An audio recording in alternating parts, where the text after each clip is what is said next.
Anyway. Hello. I think I pushed the right button then.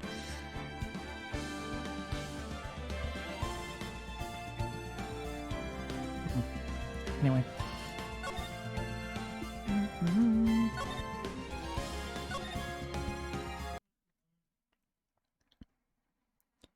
The girl.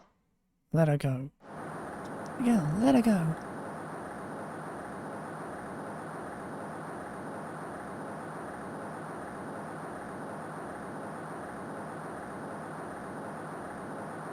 Shut up. Come closer and I kill her. Sorry, but you're not going to get the chance.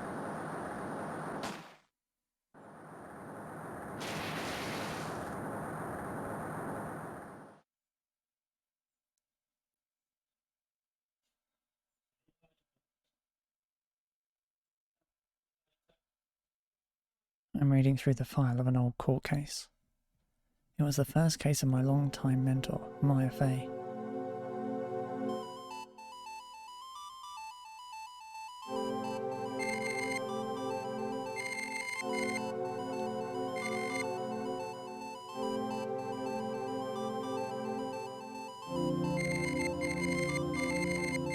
I should read all that, shouldn't I? After escaping Falls, met with the murdered Sergeant Valeria Hawthorne, recaptured on Eagle Mountain about 8 hours after his escape. The very first client was a death row inmate who had recently broken out of prison. That was a whole year before Mia and I even ever met.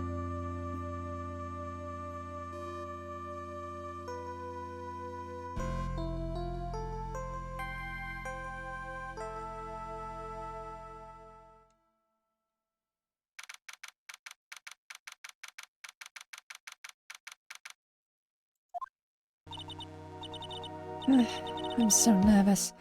I feel like I'm going to die. I never should have accepted this case.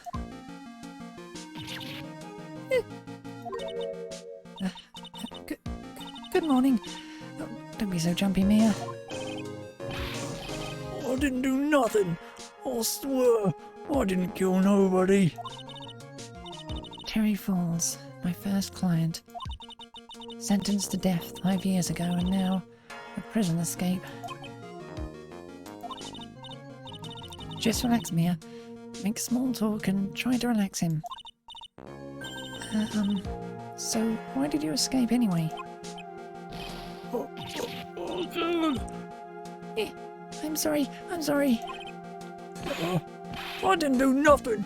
I didn't kill nobody. I never lie. I didn't escape from nowhere. But Mr. Falls, the police just recaptured you 2 days ago. Oh, sorry. I told a little lie. Oh boy. But anyway, I didn't do it. I never killed nobody. I'm sorry for asking, but you're on death row, right? I'm really sorry. They sentenced me to die 5 years ago. Well, I was tricked, I tell you. That woman, she lied in her testimony. That's why I got the death penalty. I swear it. I didn't kill her. I could never do that. 2 days ago, he escaped from the police wagon when it crashed. Then about 8 hours later, a policewoman was murdered before the police could recapture him. The police believe that Terry Falls did it. After you escaped, did you meet a policewoman? Yeah, I did. She's the reason I escaped. So that much is true. You did meet with the victim. But I didn't kill her. She was alive when I left. She was alive. It's true. I can trust him, right? I mean, I should. Huh. You're not going to figure out the truth by just staring at the guy. Why are you here? Okay, came to see how our little kitten was doing all alone in the big scary lion's den. I thought maybe you'd like someone to play with. Where is Mr. Grossberg? That old man is probably still in bed. I bet he's clutching an empty bottle and mumbling in his sleep. Aren't I good enough? After all, it's me, Diego Armando.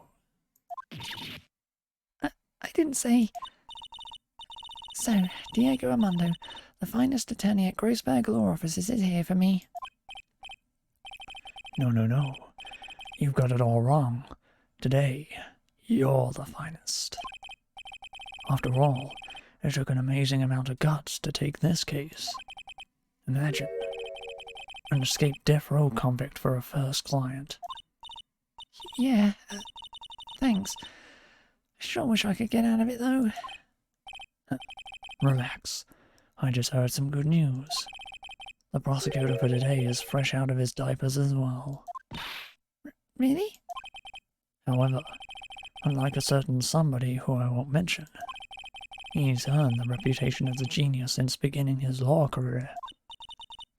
Genius? Well, it's about time to head in, kitten. Sharpen those claws of yours. It's time to go. Let's go, Tiny. Solitary confinement cell for the condemned must be the world's loneliest place. And that's what my client ran away from. Every other lawyer gave up on him, but not me. When I saw those overflowing eyes and heard that simple childlike voice, I just had the feeling that he was telling the truth.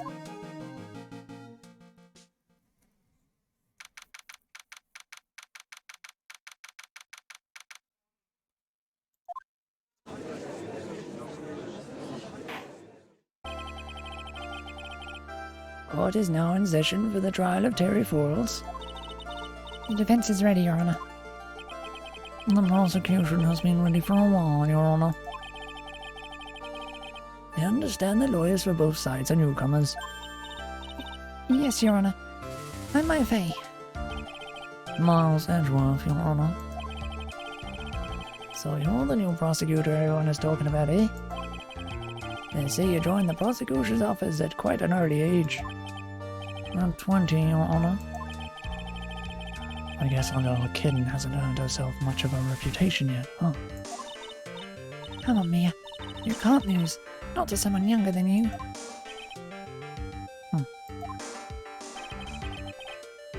Young people running a trial. I'm not too sure how I feel about that. Now then, the defendant in this case is currently a felon on death row. 4 days ago he escaped from a police wagon, is that correct? Precisely. But the defendant is not on trial for escaping prison. On the day that the defendant escaped, a policewoman was murdered. So we're here to determine if Mr. Falls was responsible for her death. You got it, kitten. Well then, Mr. Edgeworth, let's hear your opening statement. Yes, Your Honor. It was 5 years ago. The defendant, Terry Falls, was sentenced to death in this very court. His crimes were kidnapping, extortion, and murder. The girl he threw off the bridge was only 14 years old. A truly horrible crime. I remember it well. There was no decisive evidence, so the trial was long and protracted. Correct. But in the end, what finally decided the case was a certain witness's testimony. A witness's testimony?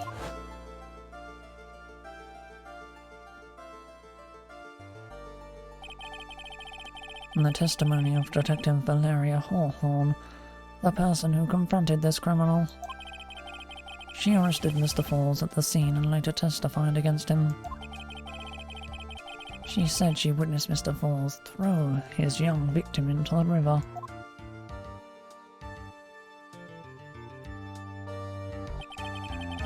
For those who are not aware, Eagle River is well known for its powerful current. Most bodies that fall in are never recovered. So Miss Hawthorne's testimony was the one that put him away. That policewoman you just mentioned, that wouldn't be... Exactly. The victim. The same woman that was killed 2 days ago. Police Sergeant Valeria Hawthorne. I see. The man who was sentenced to death based on a testimony escaped 2 days ago. With only one thing on his mind, to take revenge against the woman who convicted him. The truth is becoming clear to me now. Huh? Yes. It's quite obvious that the defendant is guilty. Wait a minute, that's not right. At least hear the case before you decide on the outcome, Your Honour. Watch yourself, Miss Faye. I'm not sure I care for your word choice or your tone of voice. Young people these days simply don't know how to respect their elders. Why, you're even younger than me, you hypocrite. Now then, Mr. Edgeworth, please call your first witness. I call the detective who was in charge of the initial investigation of this case.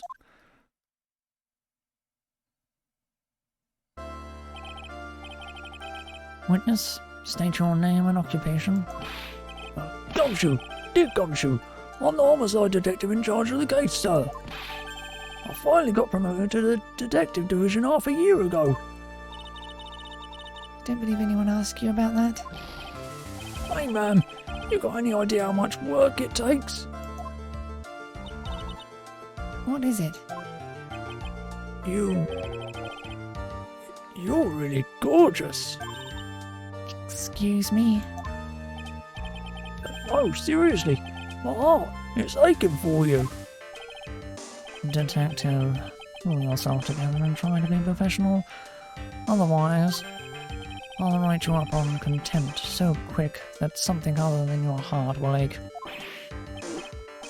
Okay, I got it. Now, Detective, tell us about the incident. Yes, sir, right away. The victim was Sergeant Valeria Hawthorne, a veteran on the police force. She was stabbed in the back with a knife and died from excessive blood loss. That much is already stated in the autopsy report. The court would like to hear more details about the incident itself. Yes, sir, I gotcha. Okay, let's take a look at this aerial map of the area here.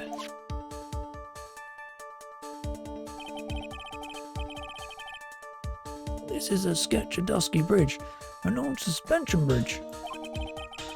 And the river that runs under there is Eagle River. The victim and the defendant met on there, on top of the bridge. After stabbing her in the back, the killer carried the victim back to his car. He was recaptured at a police checkpoint as he was trying to make his getaway, sir.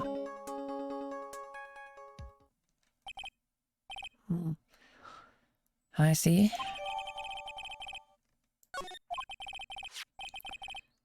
Was the victim's blood found on the bridge? The victim, Sergeant Valeria Hawthorne, was wearing a thick coat, sir. Unfortunately, no traces of blood were found on the bridge. Mr. Edgeworth, I warn you that I absolutely despise conjecture. If there was no blood on the bridge, then you have no proof that they even met there. Your Honour, if you would listen to the testimony we have prepared, I'm sure you'll be convinced.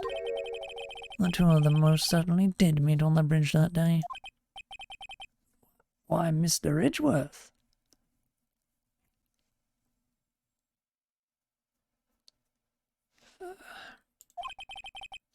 I'm not sure I like you wagging your finger at me as though I was some hose. Ugh. I'm not sure I like you waggling your finger at me as though I was some hoser. Detective, proceed with your testimony. Yes, sir. Here we go, Mia. Hang on. Okay, now, listen carefully, kitten. One little mistake and this guy will drink you from morning One little mistake and this guy will drink you from morning tea. Trust me and get ready.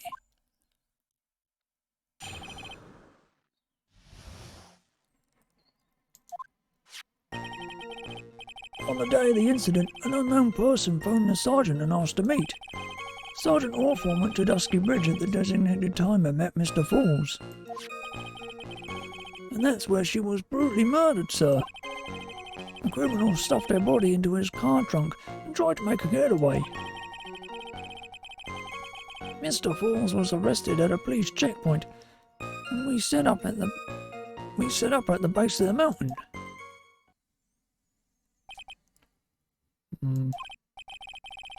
Well, you certainly have established the importance of the bridge. Naturally. Now, would the defense please hurry up and proceed with the cross-examination? Yes, Your Honor. Cross-examination. Coming right up. Hey, settle down there, kitten. If you keep trembling like that, you're going to make me spill my coffee. I'm not trembling. It's just cold in here. A courtroom can be a cold battlefield, all right. Especially for a beginner. I don't need you to worry about me. I mean, the defendant, the witness. Everyone's a beginner in here. You got me there. But maybe you should keep your claws out and show them what you got, kitten. It's okay, Mia.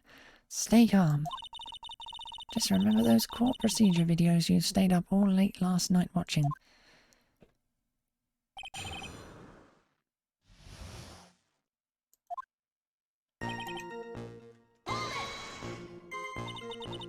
This unknown person, you have no idea who it might be, right? Sorry, but I'm afraid I do. What? The one who called Sergeant Hawthorne was the defendant, Terry Forbes. What? The defendant? The defendant called her? Sergeant Hawthorne was a very thorough person, sir. She left a note about a phone call with Mr. Forbes. A note? Yeah, a top-secret memo that she left in her desk.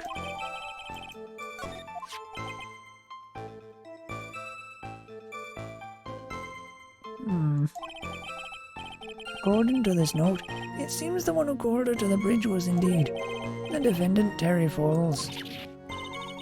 Whose bright idea was it to keep that note from me? Looks like the judge is even more sure of his verdict now. Listen up. Never ask a question if you don't already know the answer. Is that detective's fault?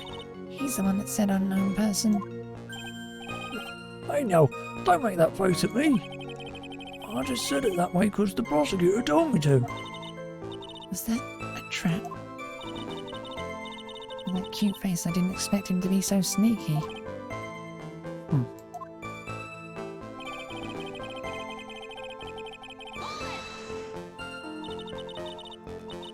Bridge up in the mountains. But why meet there? Because it is a very important place to the defendant. That's why. What do you mean by that? If you remember 5 years ago, the defendant kidnapped a young girl. He was chased onto a bridge and it was there that he killed his hostage. And the place where all of this occurred is, of course, Dusky Bridge. The very place where Sergeant Hawthorne arrested and handcuffed Mr. Forbes. Turned into the scene of the crime. All nostalgic.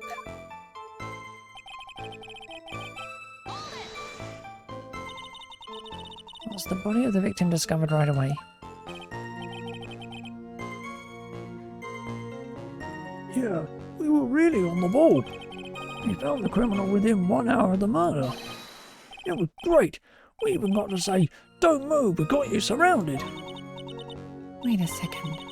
Isn't there something weird about that? The location was a suspension bridge up in the mountains. So how did they find out about the crime so quickly?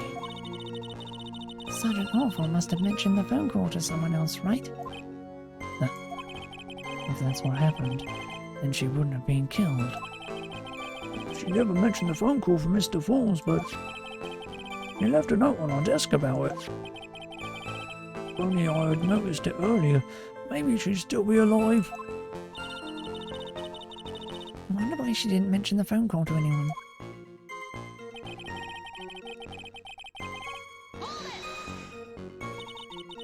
Mr. Falls had a car then? Well, that bridge is way up in the mountains, man. The defendant and the victim both went up there by car. I mean, how else, right? What? You mean the defendant drove his own car? But no, of course not. It was stolen. He stole it from a young couple that had been waiting at a red light. Car thieves.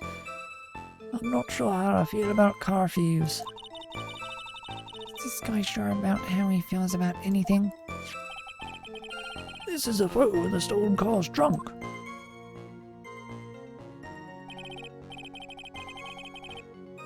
Naturally, that's the body of Valeria Hawthorne in there. Oh, that doesn't look too comfortable. Keep losing the voice. The victim, she was stabbed in the back, correct? Yeah. Huh. For some reason, men always seem to get stabbed in the back. You're talking about a woman here? You can't tell from this photo, but the knife was stuck in her back nice and firm. The condition of the body when it was discovered is very important information. Detective, was there anything strange or noteworthy in the trunk of the car? Here's a photo of the trunk. But I don't see anything strange. Do you? Anyway.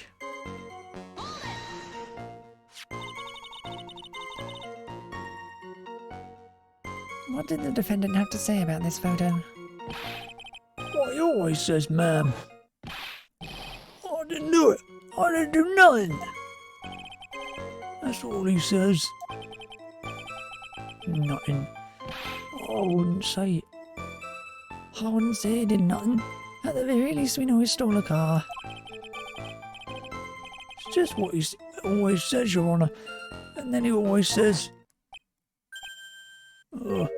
sorry, I told a little lie. Or something like that. And I'm not giving him the same voice. Well, in any case, it seems he was caught and arrested. Precisely.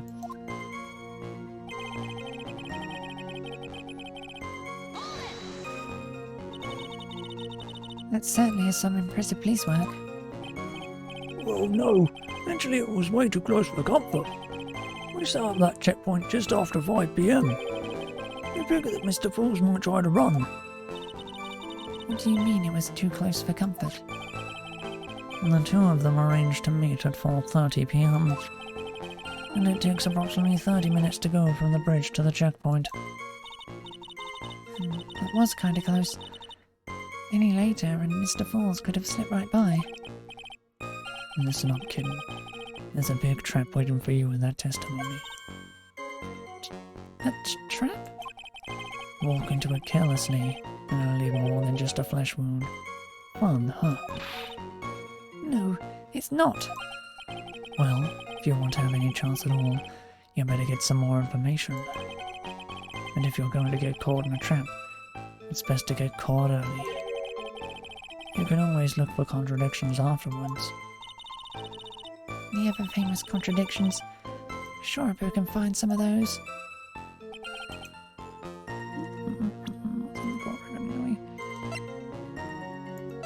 What do I have? Falls, 4:30 PM at that bridge. Wear white scarf for identification. Talk to Dahlia. Tell her this time the whole truth must come out.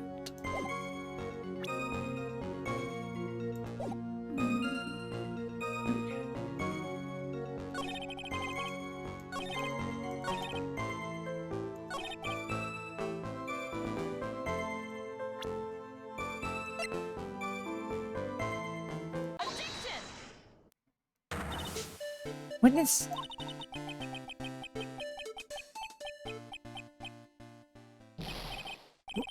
What is it? Do you have something to say, Miss Fay? I'm sorry. I totally forgot what I was going to say. This is the first time I've ever had to actually address someone like that. You should have practiced before coming to court. Honestly, Miss Fay, I'm not sure I like this. Say there, little kitten. Want a piece of my coffee candy? Candy? Well, you're still too young to be drinking real coffee. Come on, Mia. Shake it off. You're a lawyer. Detective, Yes, ma'am? this photo. You said that there was nothing peculiar about it. Is that correct? Yeah, that's what I said. Well then, I suggest you take another look at the note written by the victim. Note? It very clearly says, wear white scarf for identification. The caller must have forgotten what the victim looked like. Thus, this special request. I I have one very simple question for you, Detective. Where is the white scarf? I can't seem to find it in this photo. well, to be honest, we didn't find it in the trunk, ma'am. And you stop there. You should have looked for it. Oh!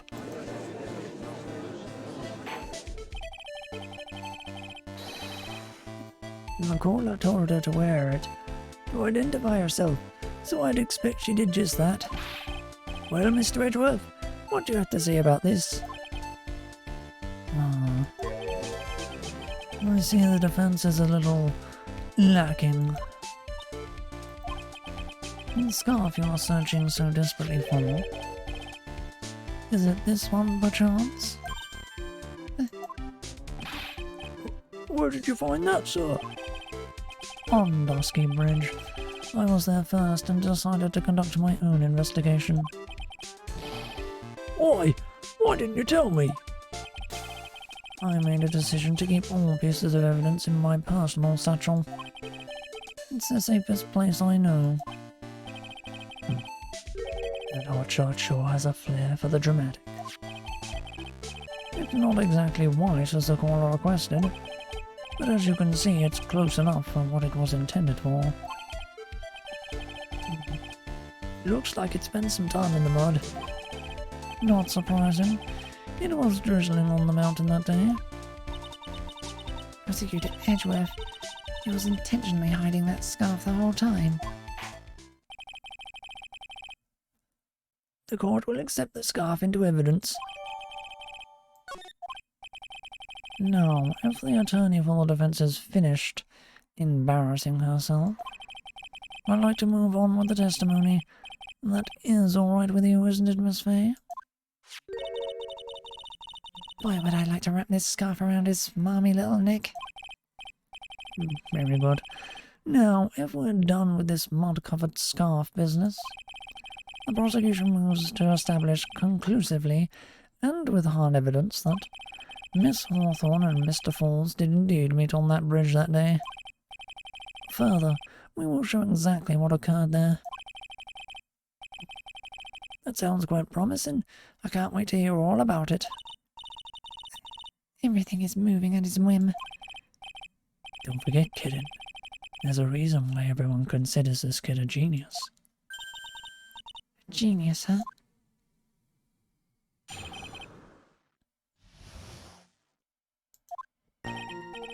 Actually, there's an eyewitness who was there when the incident took place. This photo was accidentally taken by the witness.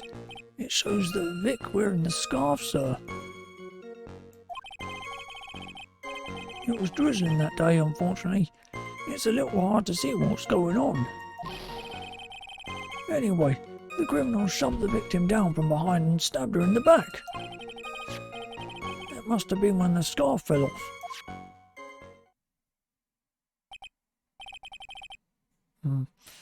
Looking at this photo, You really get the sense that this bridge is very high up. It is about a 40-foot drop from the bridge to Eagle River down below. Mr. Ridgeworth, who took this photo anyway? Let's just say it was a well-intentioned third party. Ugh, a potential witness. So why isn't this person in the courtroom? Well, they said they absolutely did not want to testify. The person in question is very delicate, Your Honour. Besides, as long as we have this photo, we see no reason to compel them to testify. I'm not sure how I feel about that. So, as you can see, Terry Falls had both the motive and the opportunity. I think it's quite clear at this point what happened on that bridge. Ah, the truth is becoming clear to me now. Huh? Yes, it's quite obvious he's clearly guilty. Not again, that's not fair. I haven't even done my cross-examination yet. What do you mean,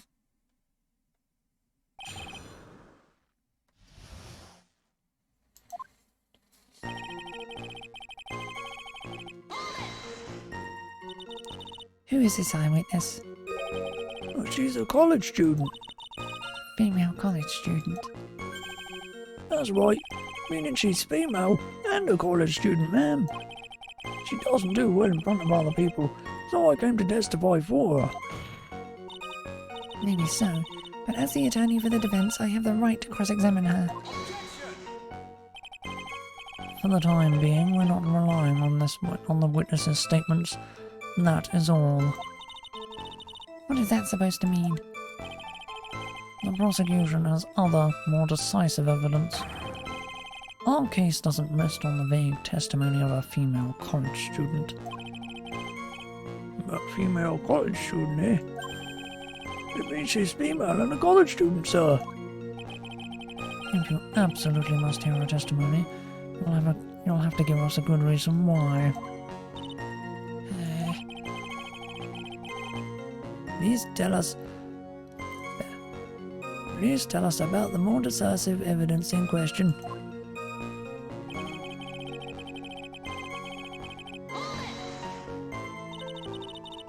The victim is wearing a scarf in that photo, alright? So about the witness who took this photo. What was this person doing all the way in the mountains? She was taking photos of wild flowers, apparently. There are many unusual types of flora on that mountain, Miss Fay. People in the area say it's because of the spirits that live there. Spirits? But now that you mention it, this photo, this cloudy fog-like thing, is it a ghost? I don't believe it. No, Your Honour, no. I don't think that's a ghost.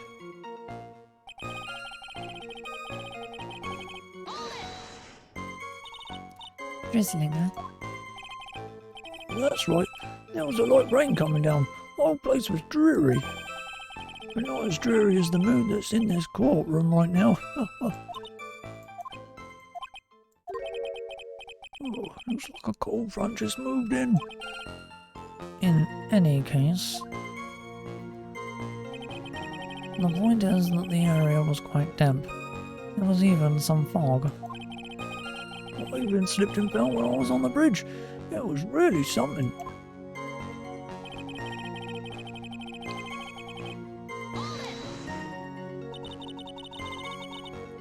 Is that part of the witness's testimony as well? Of course it is. He pushed the victim hard in the back and she fell down right on her stomach. I remember that happening once myself. It was really brutal. Are you talking about seeing someone get pushed, or were you the one getting pushed? Does it mean that you pushed someone down like that once? With his mind-boggling tales and the way he said brutal, I wonder if he's Canadian. Huh. Save your nasty look for the right person. Huh? Take a look. Oh, baby. The court record seems to have won itself. where you spill your coffee. Court record, huh?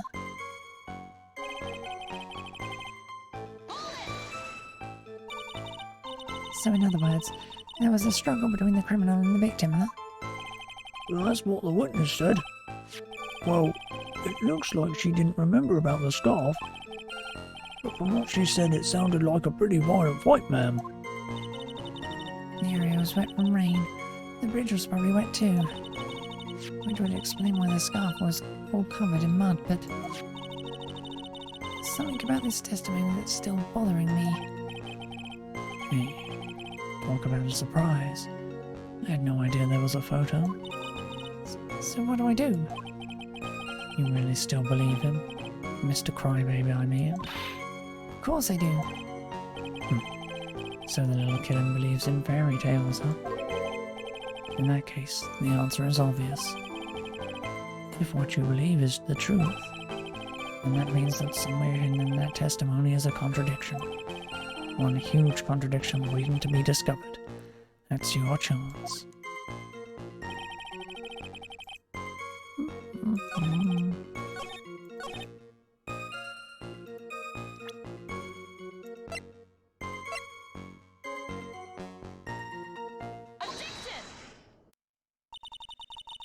So at the time of the crime there was a light drizzle coming down, correct? Yeah, and the fog too. Just a generally soggy atmosphere. Well, I have evidence that doesn't go with the soggy atmosphere.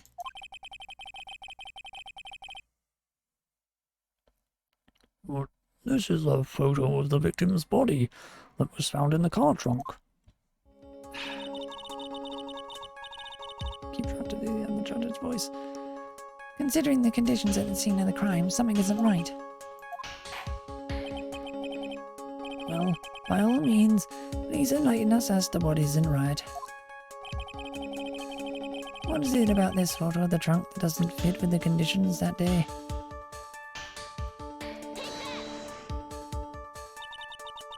Naturally, the answer is right here.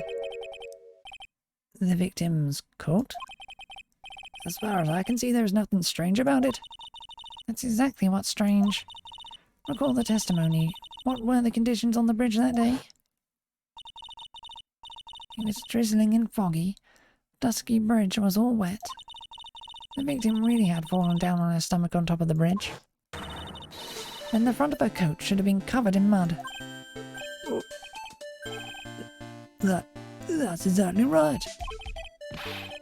The other day I fell on a muddy street and my gorgeous playoff beard was befooled.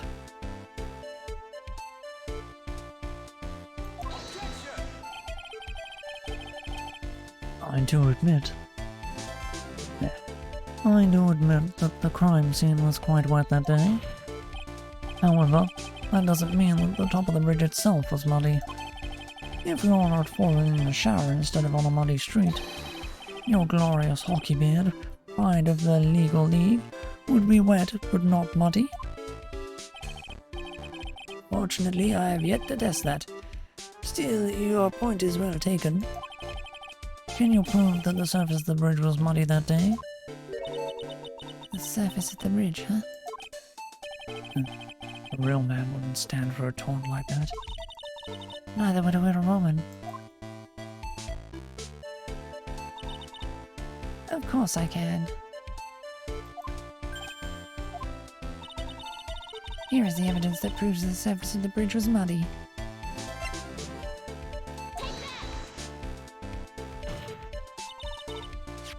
The evidence is this scarf. Huh? It should be obvious. If the scarf fell onto the bridge and got this muddy, it means that the bridge was obviously covered in mud. No, I can't be outwitted by this novice bimbo. Hey, same to you, buddy.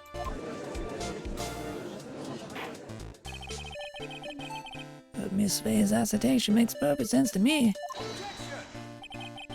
I do admit that there appears to be a contradiction between the conditions of the victim's coat and her scarf. However, the real question is, why is there a contradiction? For every contradiction there exists an explanation. Let's look at what the explanation in this case may be, shall we? Alright. It's not like he's really giving me a choice here. You're doing pretty well for a little kid. Mr. Armando. No matter what he says, a contradiction always comes down to a lie. It's either that a victim discovered in the trunk, the witness's photo showing the defendant and the victim, or the witness's testimony that stated she saw the moment of the murder. Just relax and think it over. It's pretty simple, isn't it? The false evidence. It's one of those three.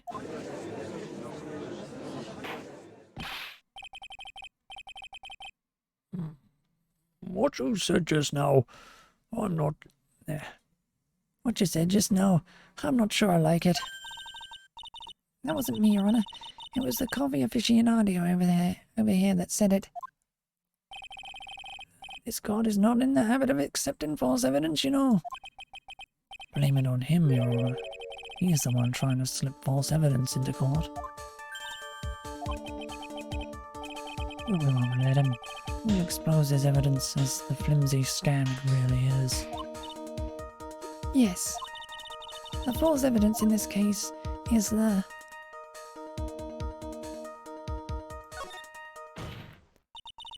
It is a no-brainer. Obviously it's the witness that's suspicious. During his earlier testimony, the detective pointed out a crucial fact. The criminal shoved the victim down from behind and stabbed her in the back. Now, is that testimony exactly what the witness claims to have seen? Yeah, that's what the witness told us. That testimony is filled with holes. After all, the victim's coat isn't dirty at all. That's true. It's not just true, it's the truth. If there was truly a decisive witness in this case, I'm certain that boy wonder over there would have called them in the first place. Your Honor, the defense requests to cross-examine the eyewitness. The testimony presented so far is not only vague, but contradictory as well.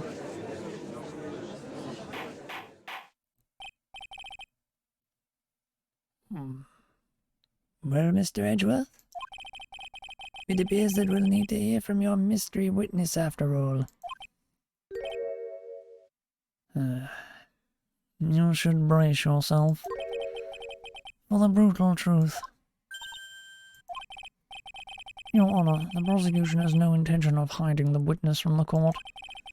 We are prepared to present our witness at any time.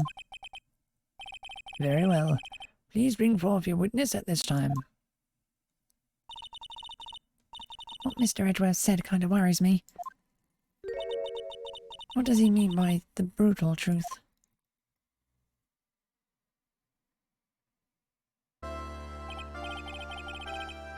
No, let's proceed with the testimony. Mr. Edgeworth, please go right ahead. Thank you, Your Honor. The prosecution summons the woman who saw the events that day with her very own eyes. This is it now. The battle begins here.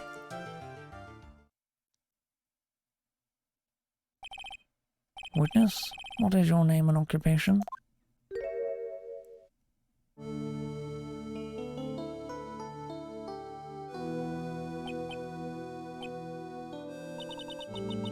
No one is so silent that I can hear their hearts going pitter-patter. Oh! Look at you. How can I put it? You look as scrumptious as a double-double in a dozen donut holes. I feel like I want to hurry up and hand down a verdict just to have a bite. Hey, not so fast. As I said before, this witness is very sensitive and delicate. I would ask the court to please exercise care when addressing her. Yes, indeed. Thank you, Mr. Edgeworth. You are a true gentleman. Miss Fay, you could learn a lot from this man. He's such a gentleman. If he's such a gentleman, he sure doesn't act like one to me. Sir? Yes, my dear? This is my first time, so I'm sure I make a lot of mistakes. Anyway, I just wanted to say I'm sorry for all the trouble I might cause. Not at all. It's no trouble at all. Now then, may we please have your name and occupation? My name is, Melissa Foster. I'm a college student. A freshman in the literature department. You were on the scene when the unfortunate event occurred, correct? And you were the one who took this photo. Is that accurate? How can you be so mean? Now see, what you are doing? What are you doing shoving that in her face like that? Huh? But it's just a photograph. It's not like it's something dangerous. Next time I'll be forced to penalize you.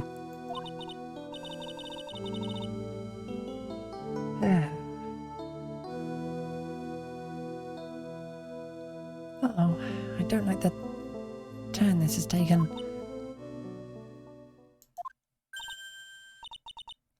Is she staring at me? And you would be? I'm the defense attorney. My name is Mia Fay. I see. So you are. Now then, young lady, can you please give us your testimony? Yes, Your Honor. I'll do my best.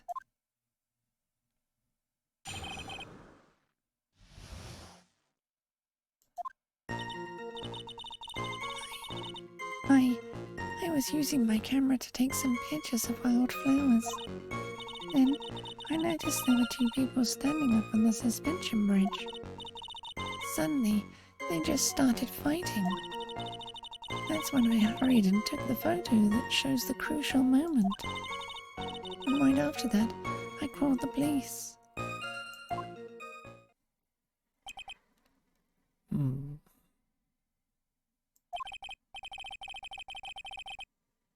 By the way, where were you standing when the incident occurred? I believe the map would be of help here. I was standing right over here. I was standing in a beautiful field surrounded by tall cliffs. So you took the photo from that location, eh? I brought the camera I was using at the time, just like Mr. Edgeworth asked me to.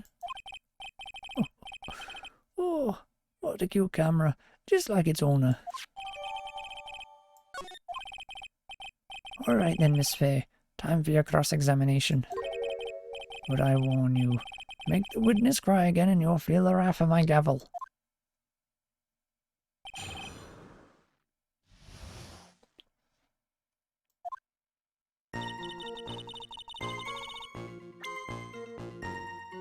Say first.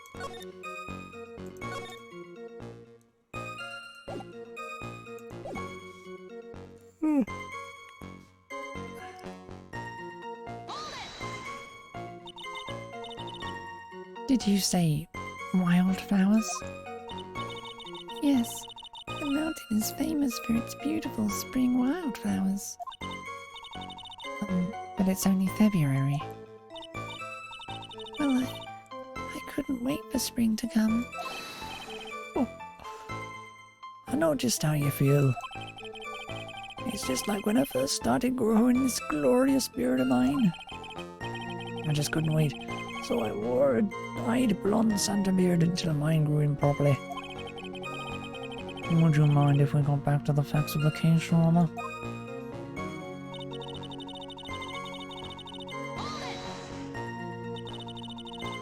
Was there anything strange about the two of them? I'm a bad girl. I know I am. It looked like they were having a really serious conversation up there. So I decided to watch them, like some kind of peeping Tom. Not at all. No, not at all. Everyone is like that. I love watching other people fight too. In fact, I can't get enough of it. Actually, that's why I took this job in the first place. Too much info, Your Honor. In any case, it's perfectly natural for you to have kept watching them. Especially dressed as they were. Well, anyway, I was watching them very closely.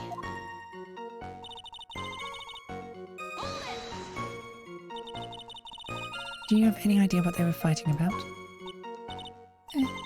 No, I have no idea. Why do you ask that? Oh, I just thought that maybe you overheard what they said.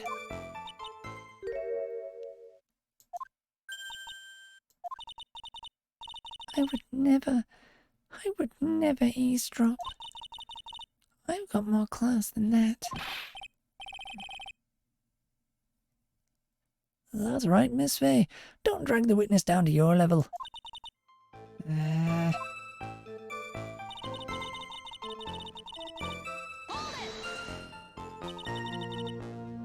Why did you take a photo? Well, the two of them were really going at it. Ever since I was a little girl, I always wanted to be a news reporter. I guess that part of me just kind of took over. Smells like a lie to me. Yes, I understand completely. Yeah, but now I can't completely abandon my boyhood dreams. I still use my grandson to test my comedy routines on. So you wanted to be a comedian, huh? Not that it has any bearing on this. All I could do was to use my camera. So I took the photo of the crucial moment and gave it to the police.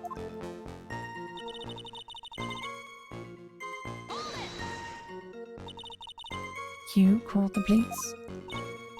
Yes, because it looked to me like the murderer was going to try to escape. You were already moving before the call came in. Or the call even came in. Thanks to the victim's note, we had already started our operation. That was certainly tough. Luck for... That was certainly tough luck for the criminal, eh? Terry Falls isn't the criminal. And there must be something strange in that girl's testimony. Be careful, kitten. That girl has the judge wrapped right around her little finger. You're going to have a tough time poking holes in that testimony of hers. You're going to have to come up with something really good, Mia.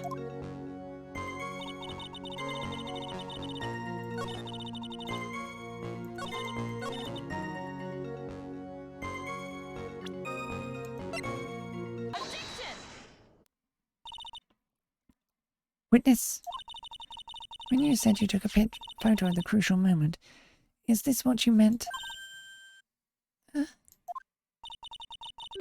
All I can see in this photo are two people facing each other.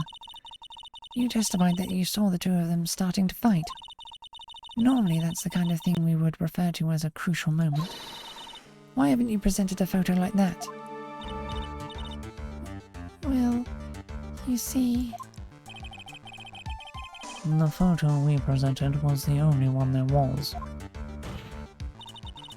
But if you really wanted to capture the crucial moment, then what happened next? You must have taken a photo of it.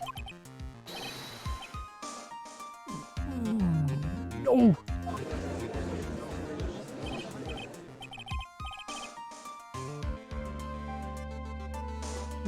My apologies, young lady.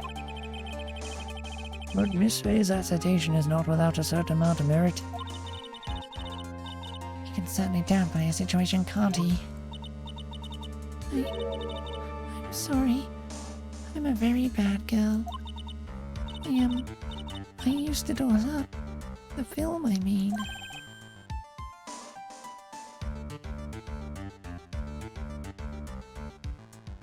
You ran out of film. This photo was the last one. What?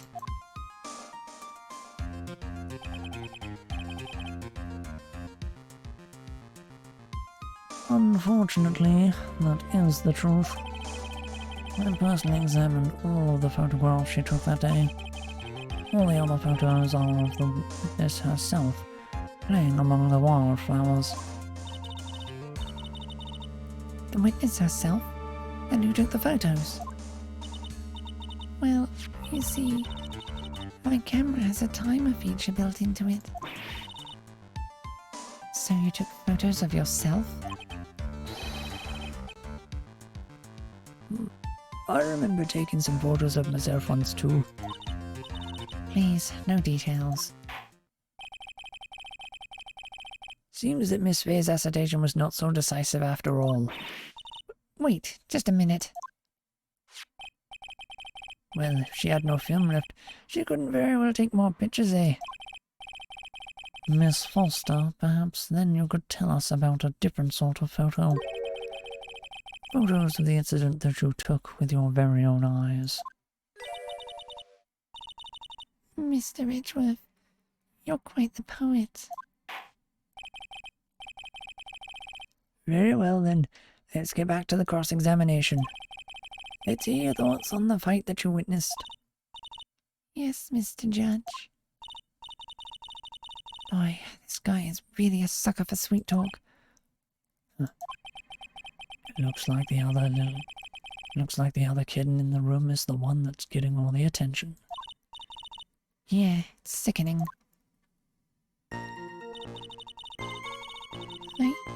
I was using my camera to take some pictures of wildflowers. Then I noticed there were two people standing up on the suspension bridge. Suddenly they just started fighting. The victim turned around and tried to run away, but she only got about 10 yards before she was stabbed in the back. Terry Falls isn't the criminal. And there must be something strange in that gal's testimony. Be careful, kitten. That girl has the judge right around her little finger. You're going to have a tough time poking holes in that testimony of hers. You're going to have to come up with something really good, Mia.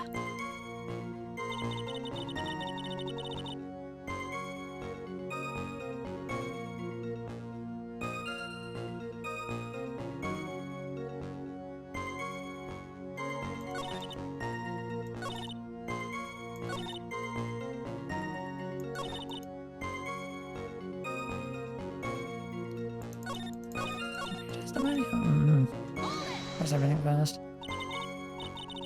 Did you say wildflowers? Yes. The mountain is famous for its beautiful spring wildflowers.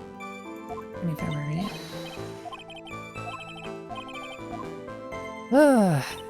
This part of this the same as the other one.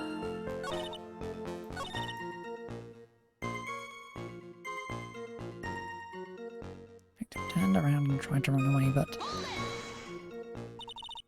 the victim, why do you think she tried to run away?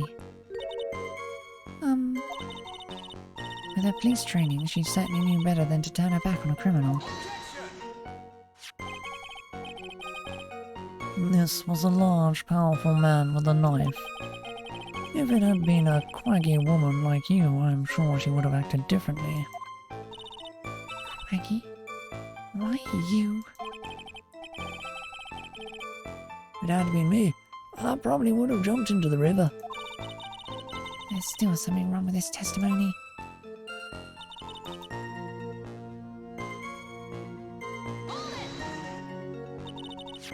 So you're saying Sergeant Hawthorne wasn't able to get away from him? Well, it's a narrow bridge, and it was swaying back and forth. If you ask me, both of them were in danger of falling off. I only wish I could have done something to help her. It seems to make sense. I wonder about that. Something seems kind of off. Does it now? You have a good sixth sense. When you feel that something's off, that's when you need to figure out why. Cherry Falls.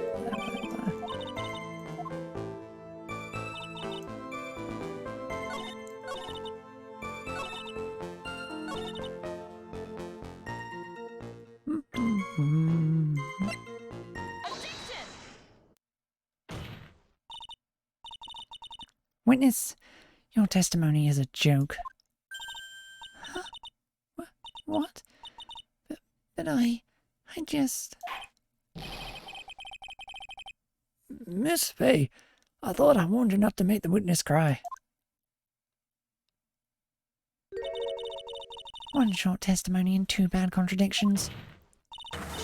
There's no possible excuse. You say there were 2 contradictions? It's simple. Just take a look at the diagram of the area. According to her testimony, the two of them were in the middle of the bridge. But if they were and the victim had turned around and tried to run, well then... She would have hit a dead end. You said 10 yards, but she couldn't have even run 5. Couldn't have run even 5. Because Dusky Bridge has collapsed on that side.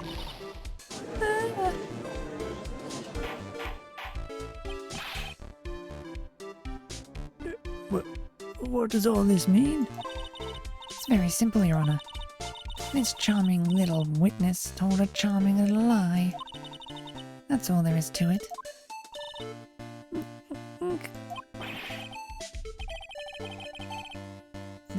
This beautiful young lady has been lying to the court? Just a moment, Your Honor. Mr. Edgeworth? Your Honor, allow me to personally apologize for the confusion. What do you mean? There was one major mistake in this diagram. What did you say? What are you referring to? It's all because this diagram was made after the incident occurred. It's a very old bridge. We couldn't find any official blueprints for it. So you're saying... I'm saying that even though this bridge is currently in disrepair, there's no evidence that can prove that the bridge was broken during the incident. That's ridiculous. You can't actually tell the condition of the bridge from this photo. I apologize to the court for not being more clear when I presented the evidence.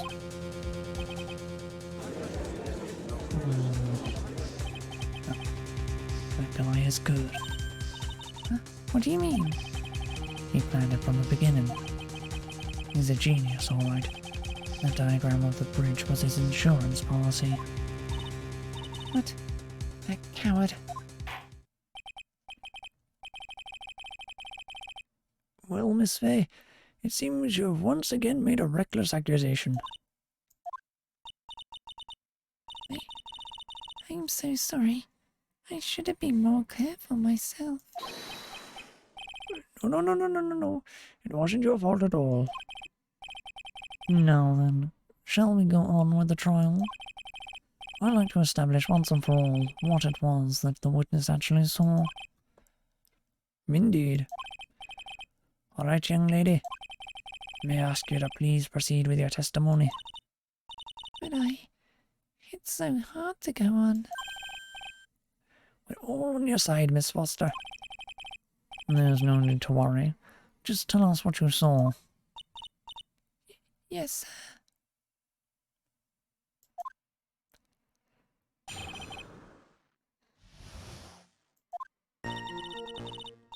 After he stabbed her in the back, he quickly picked her up in his arms. And he carried her over to the car. I suppose that was the only way he could make sure the body stayed hidden. You couldn't just leave the body on top of the bridge. Oh, I'm sorry. I'm only supposed to talk about what I saw.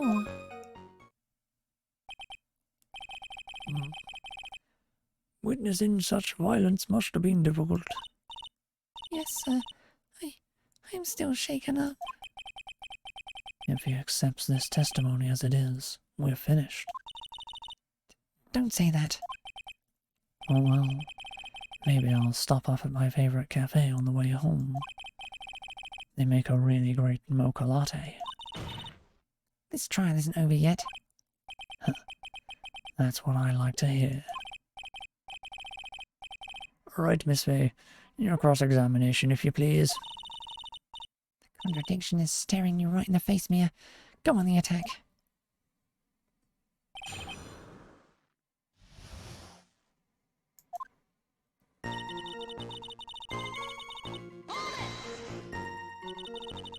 Are you saying that the victim didn't fall down on the bridge? Actually, maybe she did fall. Of course she didn't fall down on the bridge. If she had fallen down, this photo wouldn't make any sense. If that was the case, her coat would have been all muddy. If you don't mind, I was asking the witness. No need to be so rude. Well, young lady. Of course she didn't fall down. The man in the prison uniform grabbed her before she could. One step too slow. And then, what did the defendant do after that?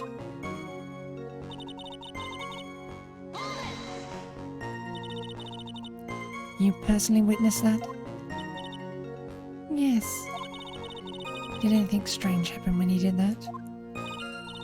Well, I don't know if you call it strange or not.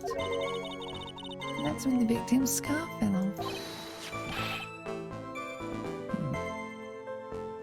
You mean this scarf?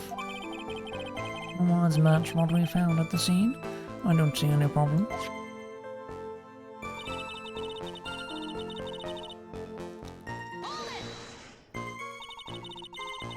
You mean the defendant carried the body all by himself? Yes. Considering the size of the defendant, I don't think it would be difficult. Yes, but let's remember they were on a narrow bridge that was ready to collapse. Is it even possible for him to have carried a dead body on a bridge like that? Well, the fact of the matter is that he did. That kind of talk is just silly. Wow, why did he get so emotional all of a sudden? Miss Fay, if you think there's some other possibility, please share it with the rest of us.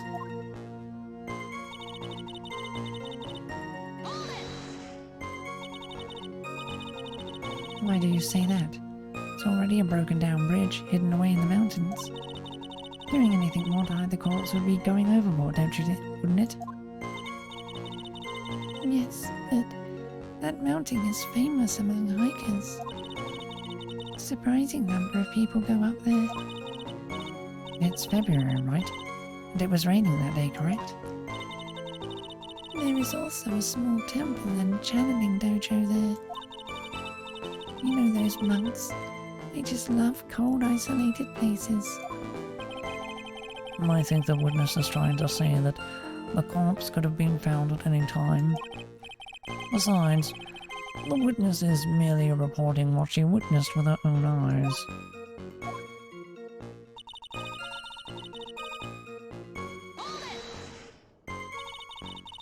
And you're absolutely certain that it was my client who was carrying the body?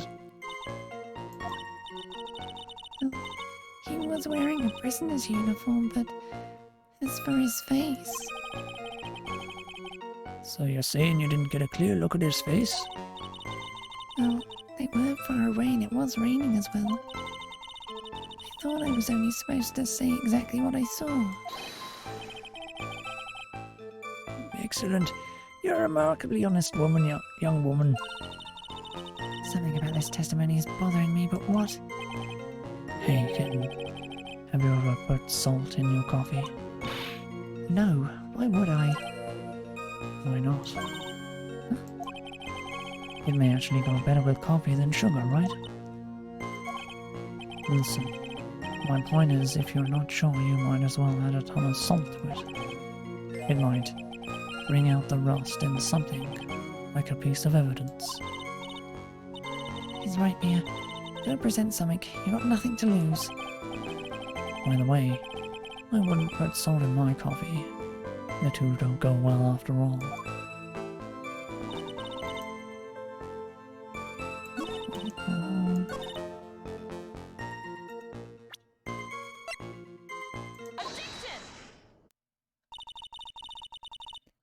Killer not wanting his victim to be found. I can understand that. However, the idea of moving the body for that purpose is clearly odd. There was a much easier way to make sure the body wasn't found. Well, what is it? Take another look at the map of the area and you'll see how. There's a river right below the bridge. Earlier, Mr. Edgeworth pointed out something interesting about the river. For those who are not aware, Eagle River is well known for its powerful current. Most bodies that fall in are never recovered. Oh. In the kidnapping case 5 years ago, the victim's body was carried away and never found. If 10 murders were to occur at the same spot above the Eagle River, you can bet your boots that every other killer would have tossed the body in the water.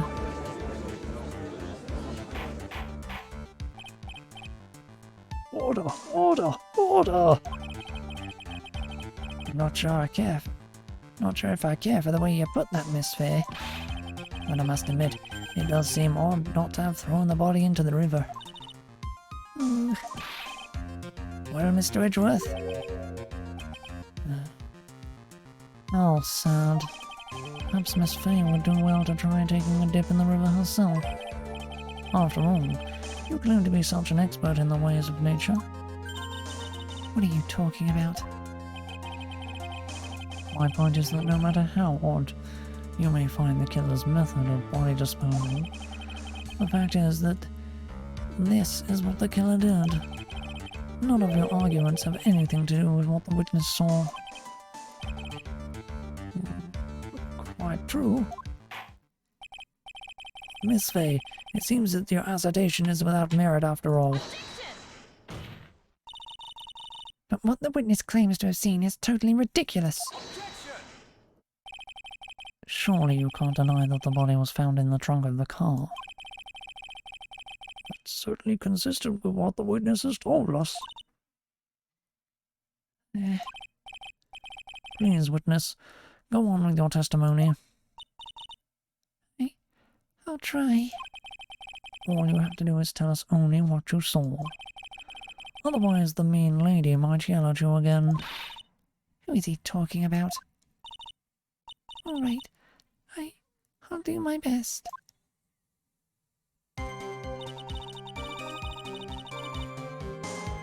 Stamp that picture up. Here we go. The killer broke into the trunk of the stolen car and hid the body in there. What did the man do then? Well, naturally, he got in the car and was about to flee. That's when I came to my senses. I said to myself, you have to call the police. And so that's when you called the police. You're sure that you saw that all that with your own eyes? Yes, I'm 100% certain.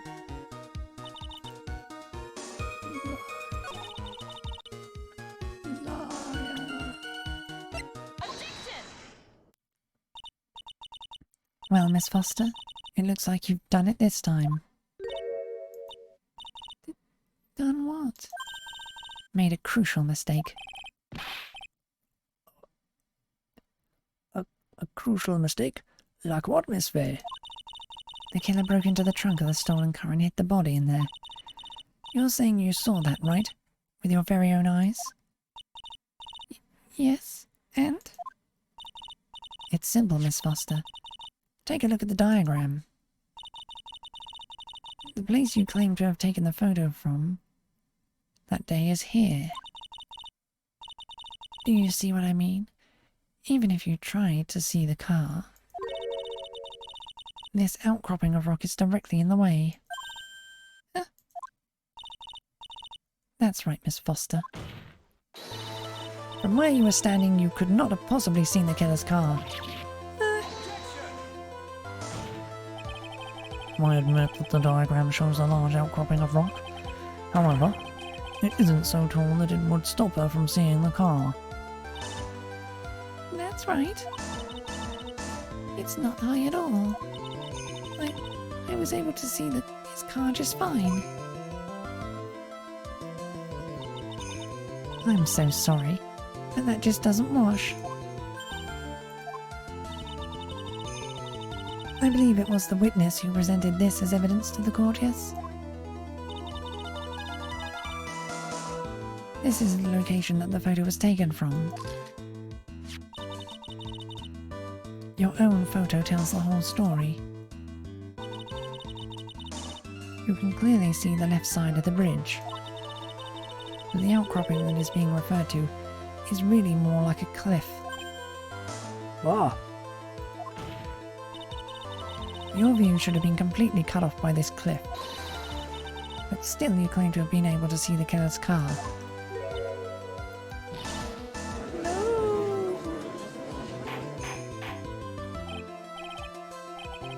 order! Order in the court! What is the meaning of this? Of all this ballyhoo? Your Honour, don't jump to any hasty conclusions. The fact that the escapee fled in a stolen car was reported on the news. After witnessing a murder, I'm sure you can appreciate that the witness was very upset. She must have heard about the stolen car and convinced herself that she saw it. But she was repeatedly warned before starting her testimony. She was told to testify only about what she saw with her own eyes. Oh, Mr. Judge? what is it? I think I must have remembered things wrong. Hey, wait a minute. You can't just say that. Miss Fay, no one on the face of the planet is perfect. Yes, indeed. Quite true. You know what they say. To err is human, to forgive divine. I'm inclined to give the benefit of the doubt to a witness here. What? That's not fair. Save the tears for later, kitten. Mr. Armando? Don't look back until the trial is over. Now is the time to go forward. But that wasn't fair. Okay, kitten. You need to relax. Then you need to remember the other kitten's testimony. The killer broke into the trunk of the stolen car and hid the body in there. So tell me, how did she know that? How did she know that he broke into the trunk?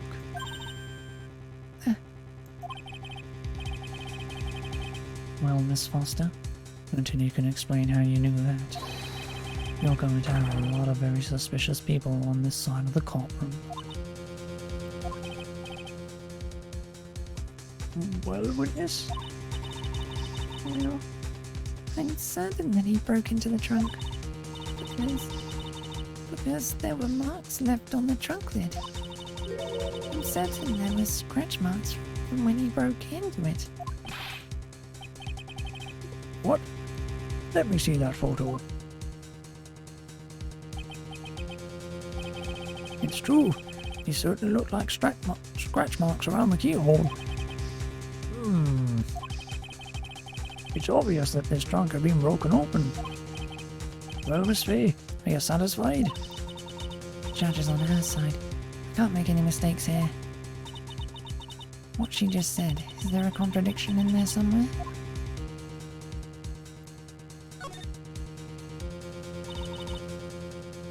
Melissa Foster. It looks like you finally betrayed yourself. What? You said you were in a field taking photos of wildflowers. But even so, you knew about the scratches. The question is, when When did you get a chance to see those scratches? I finally got her. Huh.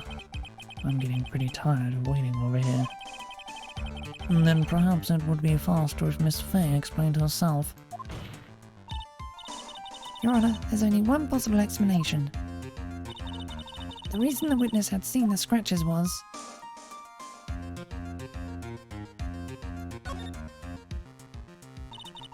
There's only one way that the witness had the chance to see those scratches. Yes? What is it? Naturally, when she opened the trunk and stuffed the corpse in herself. The person who really hid the body in the trunk of that car was... Melissa Foster. It was you that did it, wasn't it?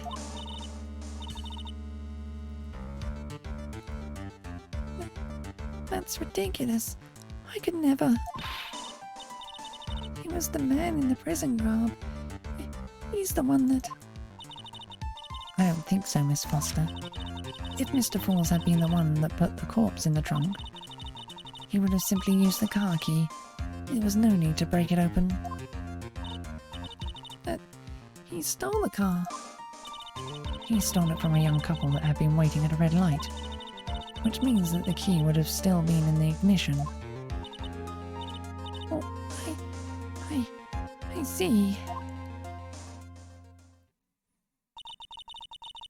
Thank you for telling us about the scratches, Miss Foster. Without that, we never would have uncovered the truth. That it couldn't have been Mr. Falls who put the body in the trunk. No! Preposterous. Preposterous. Can we even suggest that the witness put the body in there? If that were true, then how do you explain the photo that she took? The corpse could only have been put in the trunk when the incident occurred. And we already know that at the time, she was taking photographs. Now is your chance, Mia. Finish this thing. On the contrary, I'm not so certain about that anymore, Mr. Edgeworth. There's no need to think too deeply about it. What I'm saying is, the shutter for this may not have been pushed by Miss Foster herself.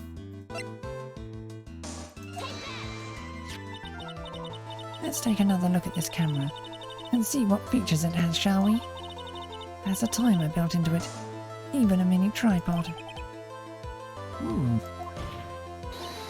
Why? It's almost as if she had brought this camera just to take this picture. What are you trying to say then, Miss Fay? That when the crime occurred, Miss Foster wasn't in the field as she claimed? Well, she really did use the camera's auto-timer. And the answer is yes, she was somewhere else. Exactly, she was not in the field.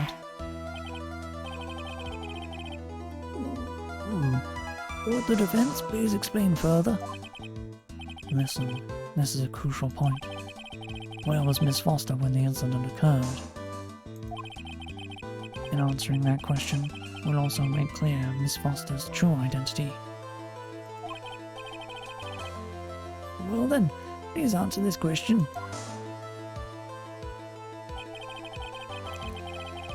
Where was Melissa Foster when the incident occurred?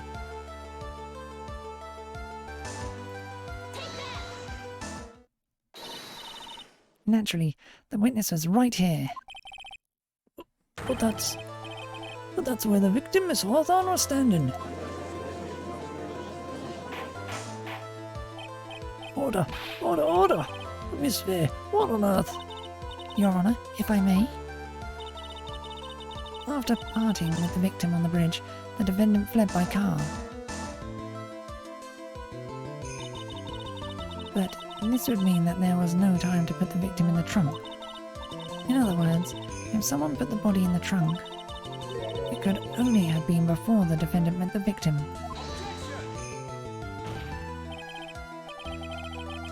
How asinine.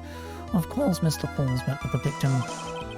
The only person with the opportunity to have put the victim in the trunk is the same man that killed her, Terry Falls.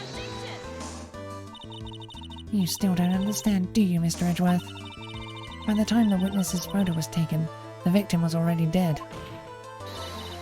The person in the photo was not Valeria Hawthorne. What? I've never heard anything more ridiculous in my entire life. Then who exactly is the victim in this photo? It's obvious, isn't it? It's your own witness. What? It's the only possible explanation. The woman that Mr. Falls met on the bridge that day was not Valeria Hawthorne. It was you, Melissa Foster. Me? Let's remember that it was raining and foggy on the mountain that day. Mr. Falls himself believed that the woman in front of him was Valeria Hawthorne. But the defendant... But the defendant knew Valeria Hawthorne very well. After all, she was the woman whose testimony helped get him convicted. But since then, my client has spent 5 hard years in a federal penitentiary. He couldn't remember exactly what she looked like anymore. You were just making this up as you go along. Where's your proof? I've got it all right here. This piece of evidence will blow this case wide open. At the time of the incident, Mr. Falls had forgotten what Valeria Hawthorne looked like.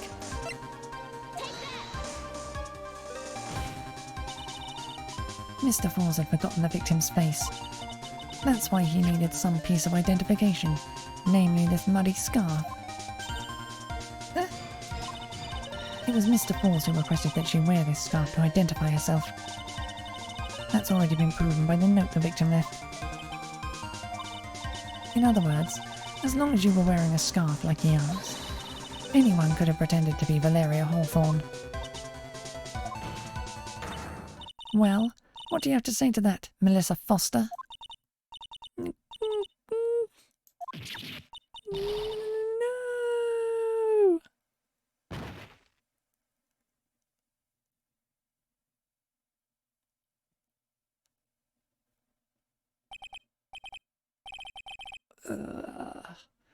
Where's Miss Foster?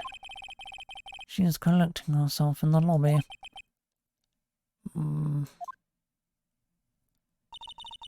It's obvious that Melissa Foster did it. She hid the body in the trunk and disguised herself as the victim. She set up the camera to snap a fake photo of them together.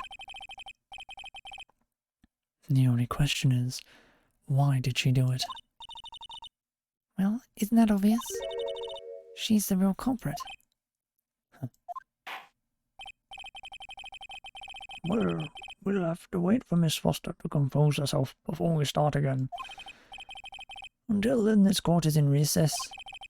The defense and the prosecution are both to wait in their respective lobbies. Yes, Your Honor. Understood.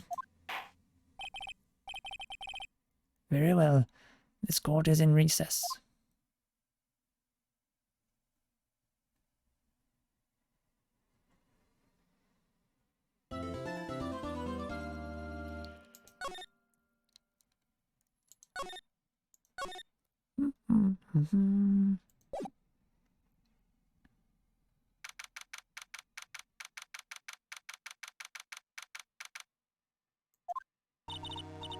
Mr. Falls, I'm sorry. I want to say thanks. You're really good. You really hooked me up. Thanks. We're almost there. Once I prove that she committed the crime... Yeah, but there's one more big obstacle we got to get past. Obstacle? Yeah, motive. Why would Melissa Foster kill that policewoman anyway? Motive, huh? Anyway, we're still badly in need of information. Information, right. What we need the most is info about this Melissa Foster herself. All we know is that she's a student studying literature. And one more thing. What is it? Well, the incident that happened 5 years ago, of course. The kidnapping murder case that Zebra Boy is on death row for. do nothing. I didn't kill nobody. I never lie. Mr. Falls, in that case, tell us more about it. About what happened 5 years ago.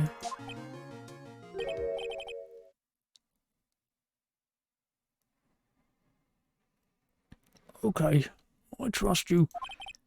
That day 5 years ago, I dream of it every day.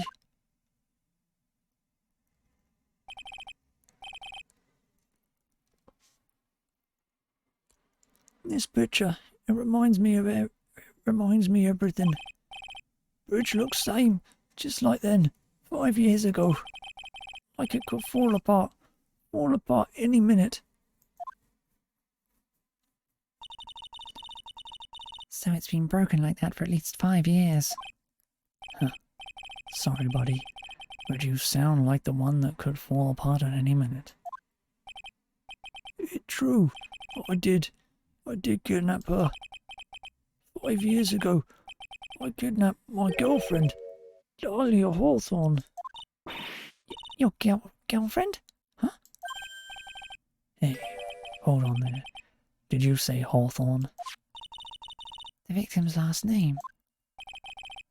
Dahlia Hawthorne, Valeria's little sister. What? Are you serious? The girl, let her go.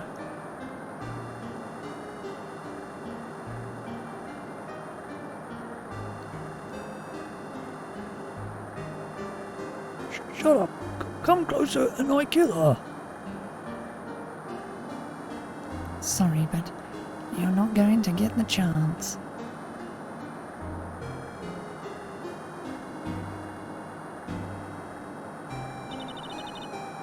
The detective back then was Valeria Hawthorne.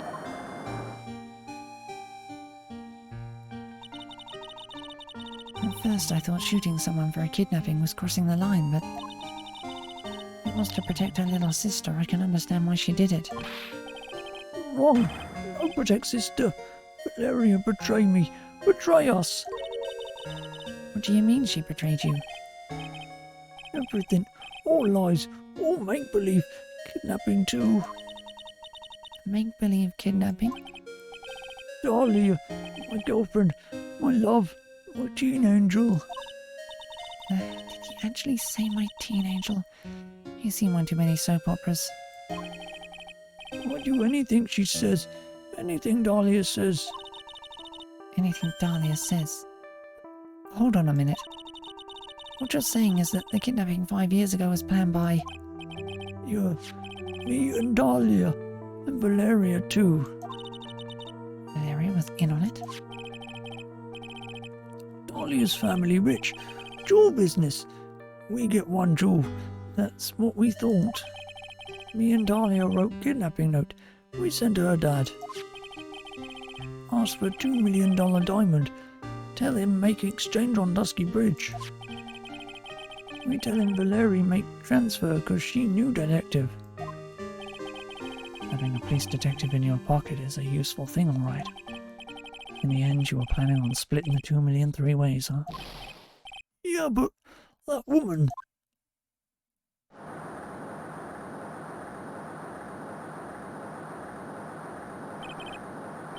That woman, Valerie, she do it for real. She shoot at me for real. Me and Dahlia.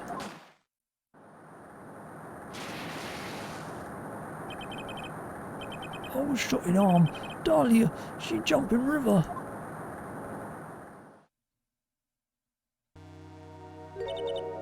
Jump? You don't mean she jumped on purpose, do you?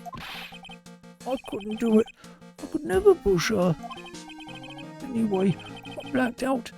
Wake up with police all over. And that's when they decided to give you the death sentence. I couldn't believe it. That woman, she betrayed me.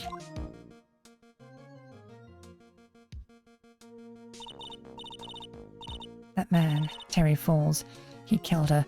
He threw her off the bridge. He threw my beloved sister into the roaring river 40 feet below.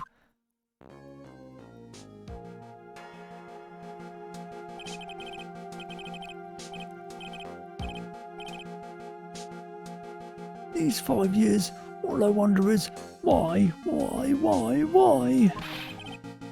did she lie? That's all I want to know. So that's why you called her. You wanted to hear the truth from Valeria herself. Yes, but I forgot what she looks like, so I tell her to wear a scarf. I don't want to hurt her, just ask why. Why? Why did you lie? Why did you betray me? I just want to hear answer come from her mouth, that's all. So that's why you made a crazy escape like that. Just one thing, zebra boy. My senses are tingling all over. Tell me, Mr. Falls, where is it? Huh? Where's what? Come on now, kitten. The ransom. The $2 million diamond. Remember that now? Did you give it back to Pops? Did the police take it? I don't know. Huh? You don't know? No, really, I don't know. It gone with Dahlia. With Dahlia? That day on the bridge. Dahlia put it in backpack.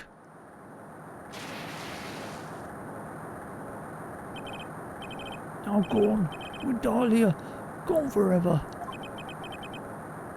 Into Eagle River.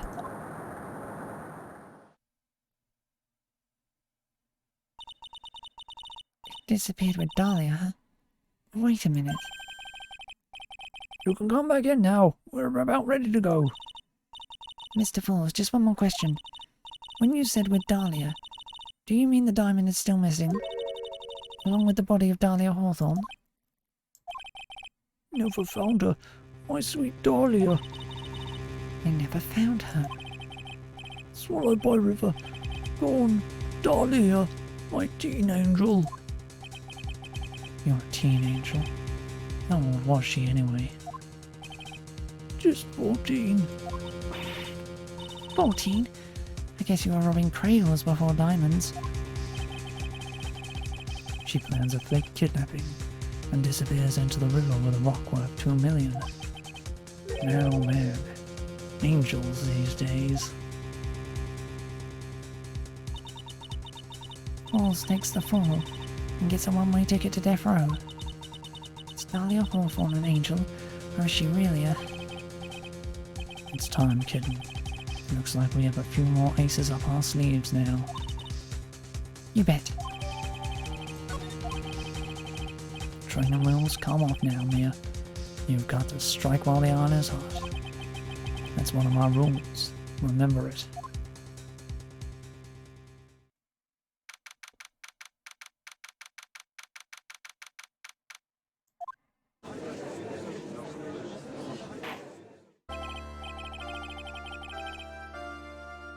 Now, let's continue with the trial of Mr. Terry Falls.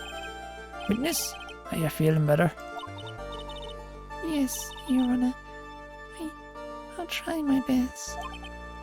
You're a brave young lady. Not this again.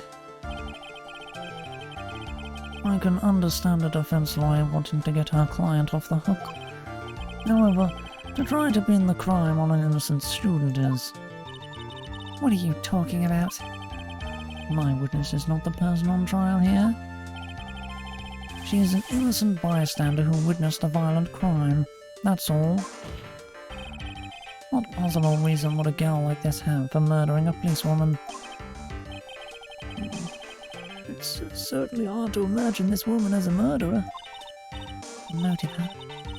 I figured that's what I had to establish next. Well, Miss Fay, do you have any evidence of a motive?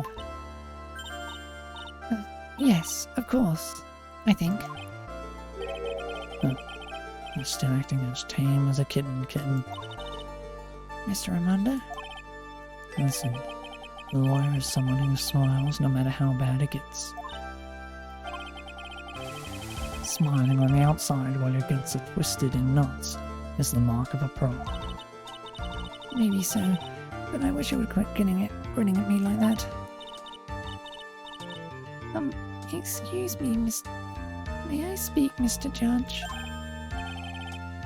Of course. Mr. Judge is ready any time you like. I'd like to say something. Some people here are suspicious of me, right? That's why I at least wanted you, Mr. Judge, to know that it's not true. See, you're such an honest and upstanding young lady. Looks like this witness is a real professional. What do you mean? Look at that 100-watt smile.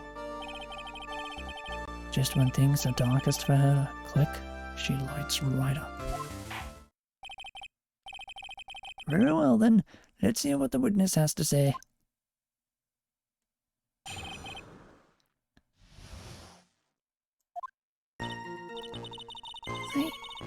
I was out of the country until the year before last. Until I entered college, I had never even been to Eagle Mountain before. And I certainly don't have any reason for wanting to hurt a police officer. Holding a grudge and killing the officer who testified against you 5 years ago. Or kidnapping a poor girl. I just think the defendant is a terrible, horrible monster. Out of the country, eh? Precisely. Furthermore, she has no possible motive for committing murder. Indeed. You're up to bat, kitten. Sharpen those claws and put on your best smile. You bet. Somehow I have to tie her to this case.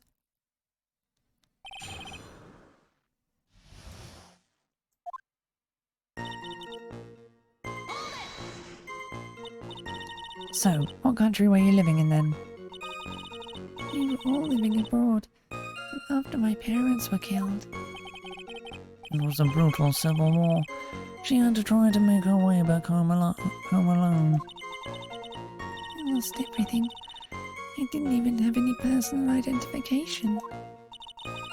What kind of sob story is this? What do I do? Should I press F for more details? Witness, answer my question. I'll even repeat it for you. What country were you in? Your Honor, this line of questioning is childish. What country she was in and how many languages she may speak are irrelevant here. What we're here to evaluate is whether this witness has any connection to this case. I've lived abroad ever since I was a little girl. That's why I could never have known Mr. Falls or Detective Hawthorne. Yes, I think we've established that point. Yes, indeed. Well then, shall we add what you just stated to the official testimony? Yes, please, Mr. Judge.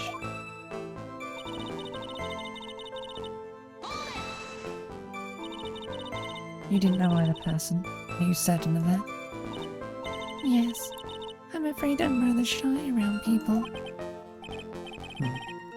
Oh well, it can't be helped, eh? Why is he just agreeing with everything that comes out of her mouth? The first time you saw either of them was when they were on the bridge, correct? Yes. It really was a coincidence.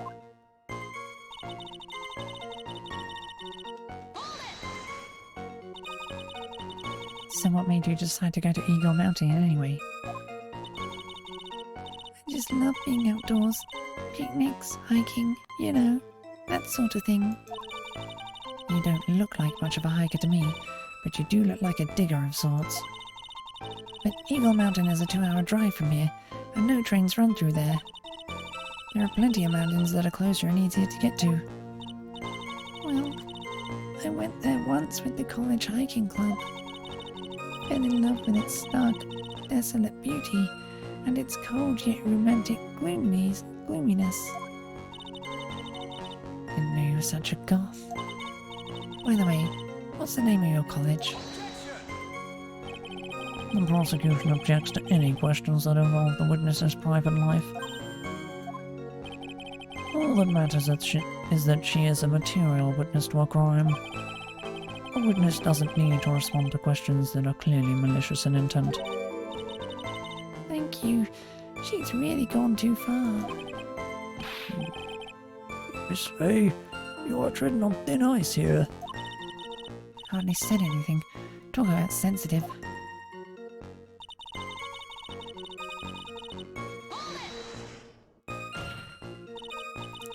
Perhaps, but your behaviour that day was very suspicious. Not only have you contradicted yourself here in court, but you know things you shouldn't. For example, the scratches on the trunk of the car. Well, that's... Unfortunately, Miss Faye, your last statement proves nothing. Oh, really? And why is that? The witness came to the police station once to identify the suspect. It's entirely possible that at that time an officer showed her this photo. That seems like a rather serious mistake. That's the oldest trick in the prosecutor's book. That's not fair. That wicked inmate. I'll never be able to forget that horrible day.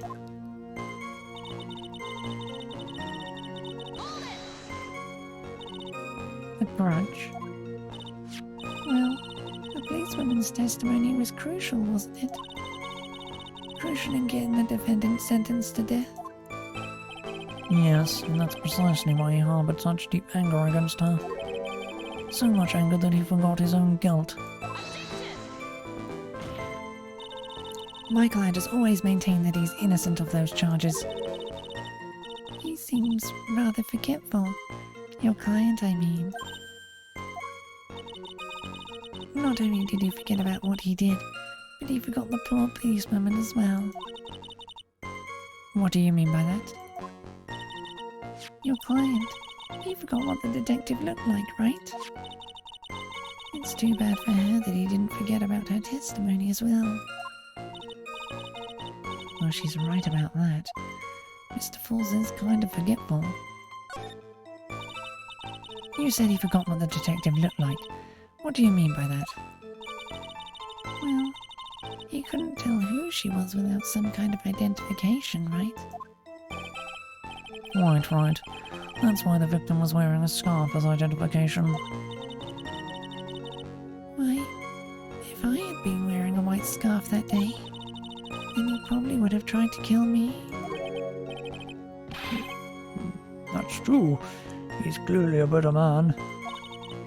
This is bad.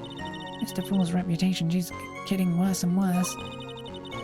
Sometimes it's best not to poke too deep. What should I do with that last statement?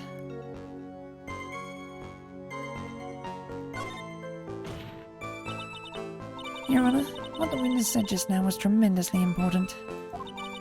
I'd like it added to the official testimony.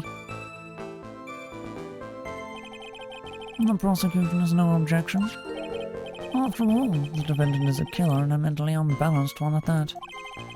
That testimony only helps to further prove that point. No, that's not why I... Enough. Witness if you would. My pleasure, Mr. Judge. Guess I'm lucky I wasn't wearing a white scarf.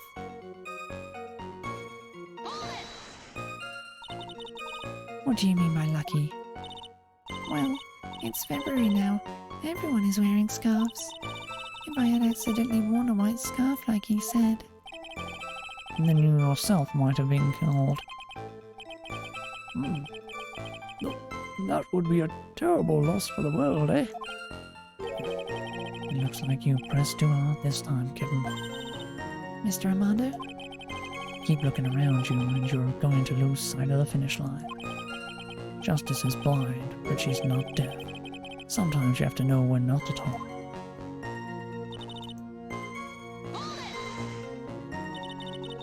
You knew about that incident, but weren't you out of the country until the year before last? Well, I saw a report about the escaped convict on the news. They had an in-depth report about his whole story, whole history. So, you were still living abroad 5 years ago, is that right? Yes. Can't let her get away with these lies. Listen to me. She's neck deep in this whole thing. Somehow you're just going to have to get her to show the court her true self.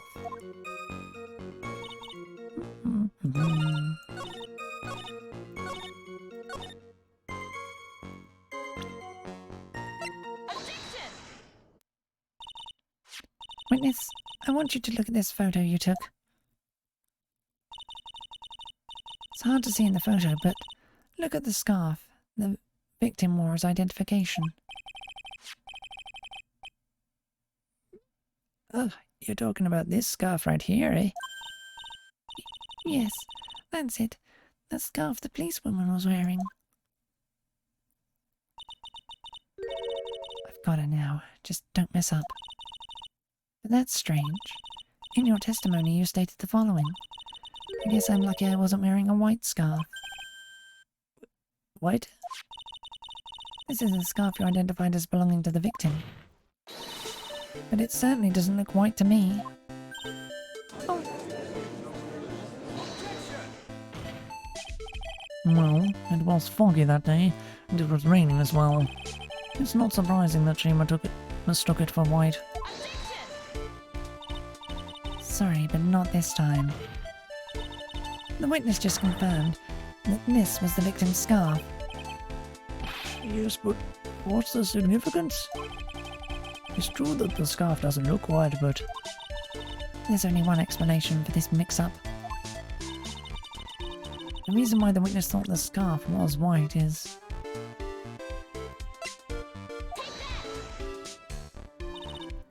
Witness, have you ever seen this note? Note? No, never. Top secret evidence? There's no reason that you would have. I wonder about that. What do you mean? This note shows Mr. Fall's instructions to the victims regarding their meeting. It says, wear white scarf for identification. White scarf? Witness, you knew what this note said. And it's because you know that you... And it's because you knew that you slipped up and mistakenly said white scarf. Well, Miss Foster? No! Order! Oh, Mr. Edgeworth, I'm waiting for an explanation. I'm quite sure this note wasn't leaked to the public. And yet, this witness knew exactly what the note said. At the time of the murder, the number of people that knew were quite limited. Terry Falls is one. The person who wrote the note, Valeria Hawthorne, is another. And finally, one more person. Did you say one more person? That's right. The person that no one would have suspected. Have you figured it out, kitten? Yep. The third person that knew the contents of the note was...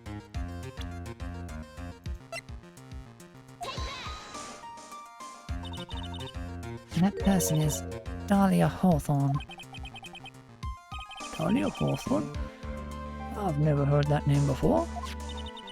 Look at the victim's note. This is what it says. Talk to Dahlia. Tell her this time. There is her name, right there. What's this? So who is this person? This Dahlia Hawthorne? Miss Fay must be desperate if she's trying to bring the dead back to life. The dead? Dahlia Hawthorne was the victim's deceased younger sister. She was killed in a crime 5 years ago. Killed in a crime? You don't mean...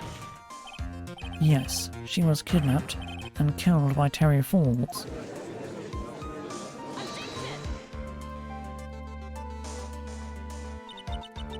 You said she was killed, but was she really? What are you implying? Of course people thought she had died 5 years ago, when she fell off of the Dusky Bridge and was lost in the Eagle River. However, her corpse was never found. She was declared legally dead 5 years ago. As far as the law is concerned, Dahlia Hawthorne is officially dead. But the fact remains that her body was never recovered. Dahlia Hawthorne was 14 years old 5 years ago. If she was still alive, she would be 19 now. Melissa Foster. I believe that's the same age you are. Even you couldn't. Miss Fay, you're not saying. But I am. That's precisely what I'm saying. This witness before us is the girl that was kidnapped and killed 5 years ago. This girl is in fact Miss Dahlia Hawthorne. What? Nice work. That was like tossing a grenade into a free alarm fire. But unless you can tie all the loose ends together, you're nothing but a hidden run arsonist. I understand. If I can expose her true nature, I can turn this whole case on its head. Now's my chance to make Mr. Edgeworth squirm. Huh? Witness? Just who are you anyway? I'm... I didn't think it would come to this. That's enough. You don't have to say any more, witness. Yes, I understand. What?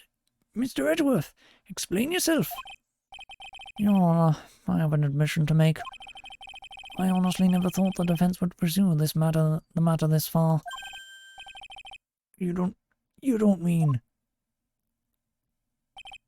Yes, the prosecutor's office isn't filled with fools, you know. Naturally, we conduct full background checks on all of our witnesses. What did he say? Looks like the kid knew. He knew her true identity from the get-go. No way. But then why? If you hadn't revealed her secret, he wasn't going to say anything about it. All he wanted was her testimony, so he made a little trade. Let me introduce you to the victim's younger sister, Miss Dahlia Hawthorne. But... I thought she died 5 years ago. We thought so as well, but, well, as you can see... Why? Why did she hide her identity for 5 years? That has nothing to do with the current case. She was merely an accidental witness to a crime. Accidental? I don't believe that for a minute. The last 5 years she's been playing the role of victim. And now we find her acting suspiciously at the scene of another murder. Really, Miss Fay, I must say your strategy here is painfully obvious. You're trying to pin your client's crime on an innocent witness in order to win. At any cost. How dare you? Please let us take a moment to think. 5 years ago, this girl was kidnapped and nearly killed. But even worse than that, 5 years later, Dahlia Hawthorne lost something far much more precious, her big sister. Miss Fay must be insane to even suggest that she murdered her. What? I'm inclined to agree with the prosecutor's logic. Miss Fay, do you have any evidence to back up your assertion? What possible reason would the witness have for killing her beloved sister? Well, you see, I thought I was winning, but somehow he's turned it around on me. I think you need a little push in the right direction, kitten. The defense is prepared to present evidence supporting your claim.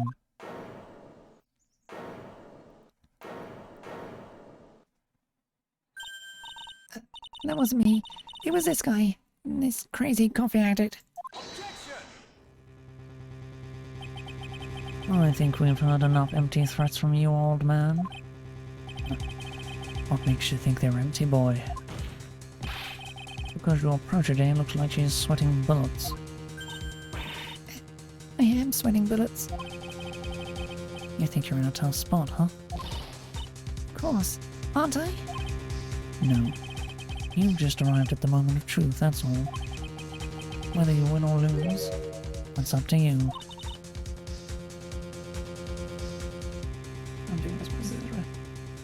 Up to me? The rashness of you. How charming. This coming from someone younger than me. Now then, let's not waste any more time. Miss Fair. What motive would this witness have for murdering her own sister, Valeria Hawthorne?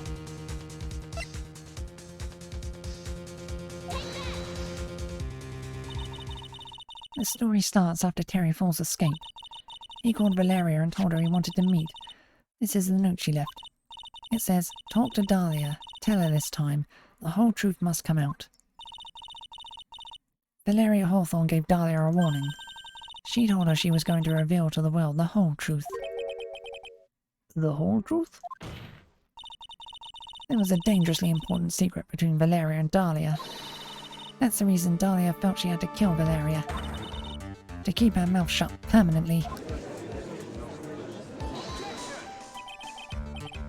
A terrific story, Miss Fay. If you like fiction, that is. Enlighten the court, Miss Fay. What was this secret that was so important? Where's your evidence? Dahlia and Valeria and Terry Falls. Dahlia and Valeria Hawthorne and Terry Falls. There's only one important secret that connects them all. Oh yes, I know this secret. Your Honor, the defense would like to request further testimony. What testimony? Regarding the kidnapping 5 years ago, we believe it will explain a lot of things, such as the nature of the important secret between the Hawthorne sisters.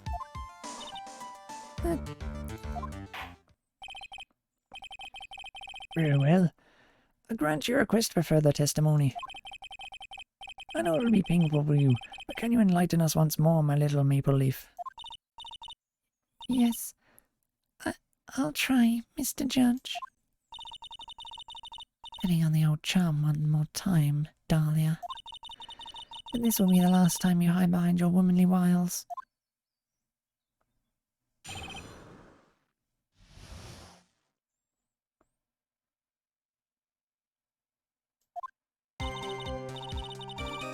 "5 years ago, I was kidnapped by Mr. Falls.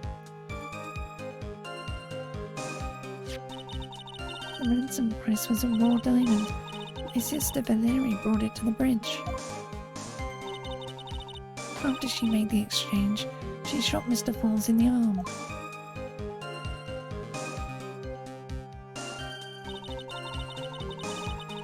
That's when Mr. Falls tried to kill me by shoving me off the bridge from behind. I survived, but I was afraid I might be kidnapped again for my family's money. So I decided to change my identity and start a new life."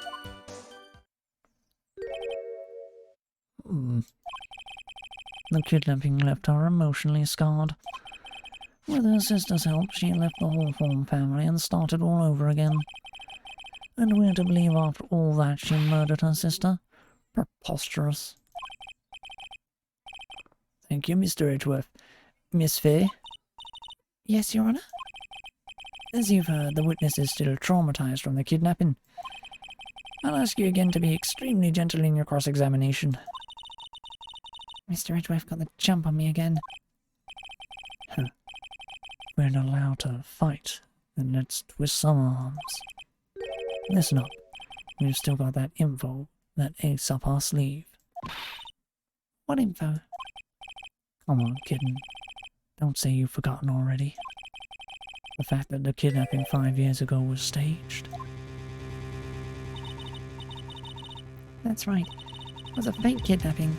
Terry Falls told us in the lobby. I'll do anything she says. Anything Dahlia says.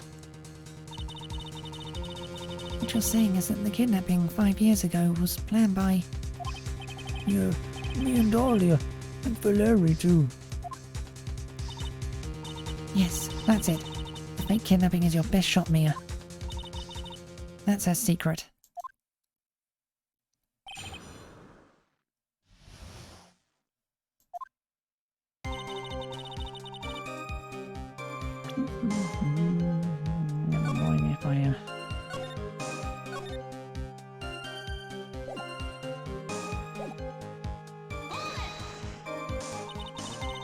Did you and Mr. Falls have a relationship? Yes, as a tutor. You were tutoring him, Mr. Falls? No, of course not. Don't be ridiculous. Mr. Falls came to the house to tutor me. That makes sense. 5 years ago she was only 14. He probably came up with the kidnapping plan during that time. The Hawthorns are in the jewellery trade and are quite wealthy, you see. Quite the clever fellow, that Mr. Falls. Did I hear him right? Did he just call Mr. Falls a clever fellow?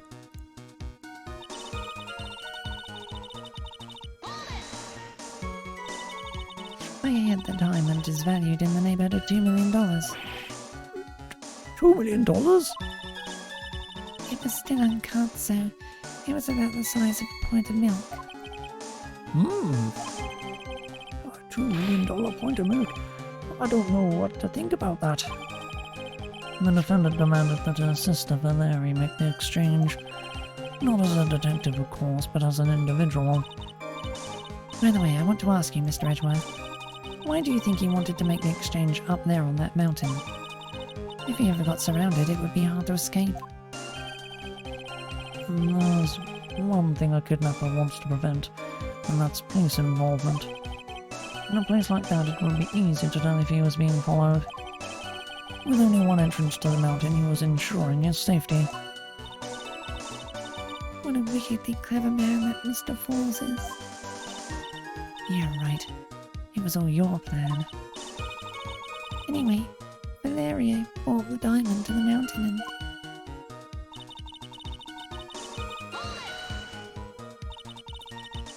That was a dangerous thing to do considering you were being held hostage. Yes, but actually that saved my life. What do you mean? You see, Mr. Falls was holding a knife in his right hand. Somehow I just knew he was going to use it. I knew he was going to use that knife to kill me. That's why my sister shot him. It was to save me.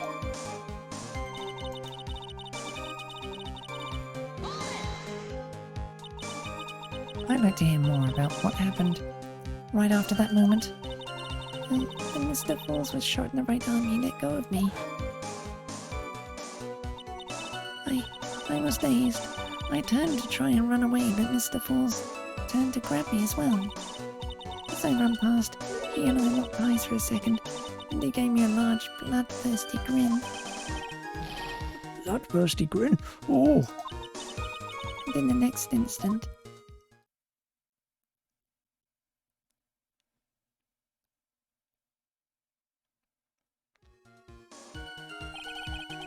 I advise the court to remember that the river is 18 feet deep and incredibly swift.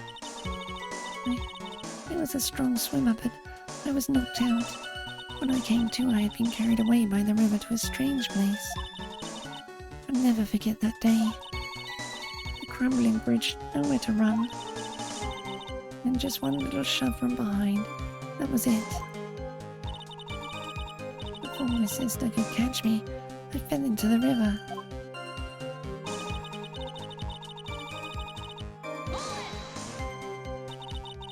And that's why you hid your identity? Yes, I only told my sister. Valeria Hawthorne, eh? Yes, she's the only one who knew about me. Meanwhile, legally, this witness has been deceased for 5 years. I didn't ever want something like that to happen to me again.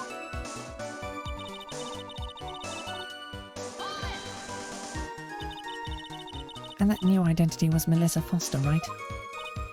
Yes, my sister helped me get the official paperwork taken care of. That makes sense. Without an insider's help, doing all of the paperwork would have been impossible. She was the only person left in the world I could count on. And you think I killed her? There's no way I could. It's the moment of truth for this witness, too. Once the truth about this staged kidnapping comes out, everyone in the court will know how much of a Jezebel she really is. I just got to prove that kidnapping was a hoax.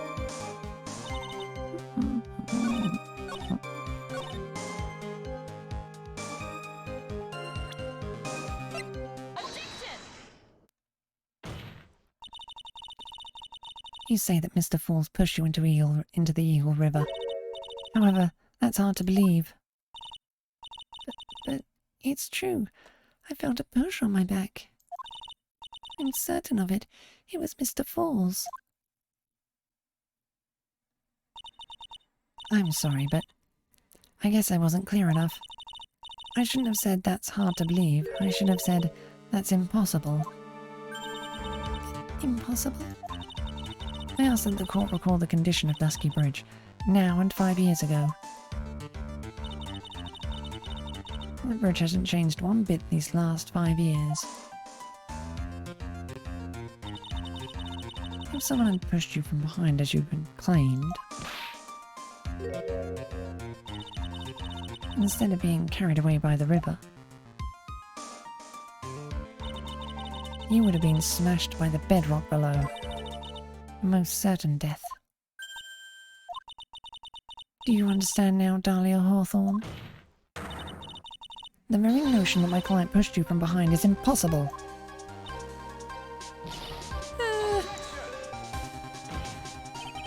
Your Honor, this event occurred 5 years ago. Why, for all we knew, the water level in the river may have been higher back then. But it's 40 feet from the bridge to the river. A small change in the water level wouldn't have made a difference.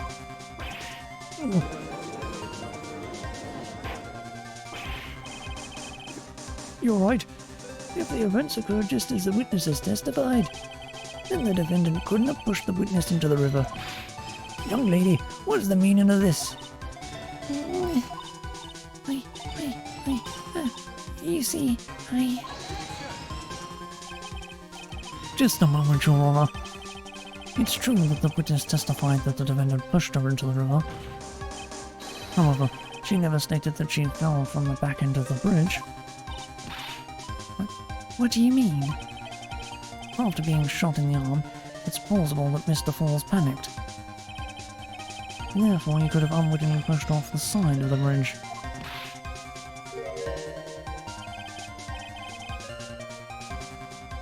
If that's true, she would have fallen into the river. Well, Miss Hawthorne, is Mr. Edwards' explanation correct? Now that you mention it, I do remember now when I fell off the bridge.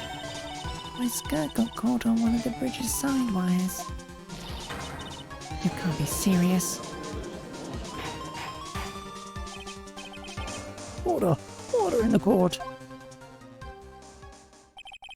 It seems Miss Faye's assault has finally reached its conclusion. Not now, Mia. This is no time to retreat. Unfortunately for you, this is just the start of Miss Faye's assault. What? I will leave your reasoning with something like this, Mr. Edgeworth.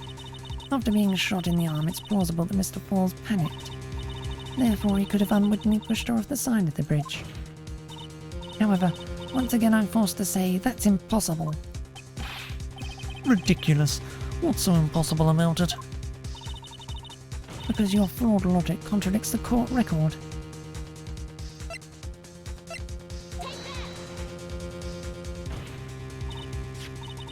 Your Honour, all of the answers are right here in this photo. Take a look at the wires supporting both sides of the bridge. They extend up to about 5 feet off the ground. It would be impossible to push someone off from there. No! Well, let's remember the size and strength of the defendant. Wires like that wouldn't be a problem for him. He could have easily picked up a 14-year-old girl and thrown her over. So young and already so forgetful, Mr. Edgeworth. Mr. Falls had been shot in the right arm. Oh! And more importantly, Valeria Hawthorne had a gun trained on him at point-blank range.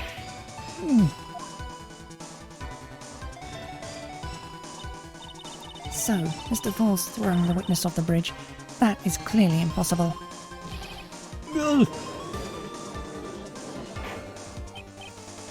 Order! What's the meaning of this? Dahlia Hawthorne, you jumped into the Eagle River intentionally. What is this? Indeed. What do you mean by such a ridiculous remark?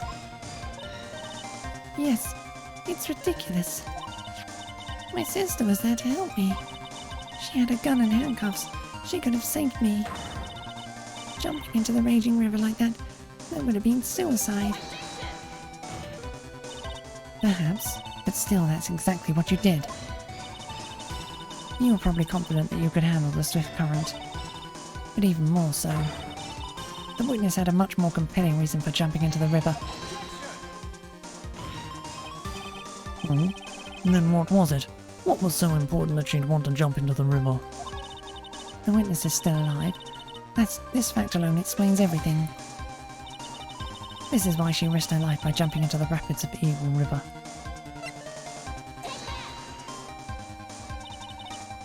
"5 years ago, something else disappeared along with Dahlia that day. The item that Valerie brought up the mountain with her, the $2 million diamond. Ugh. No, it can't be.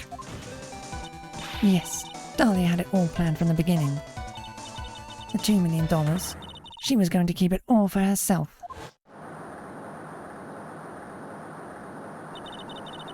She forced Mr. Falls to help her fake a kidnapping.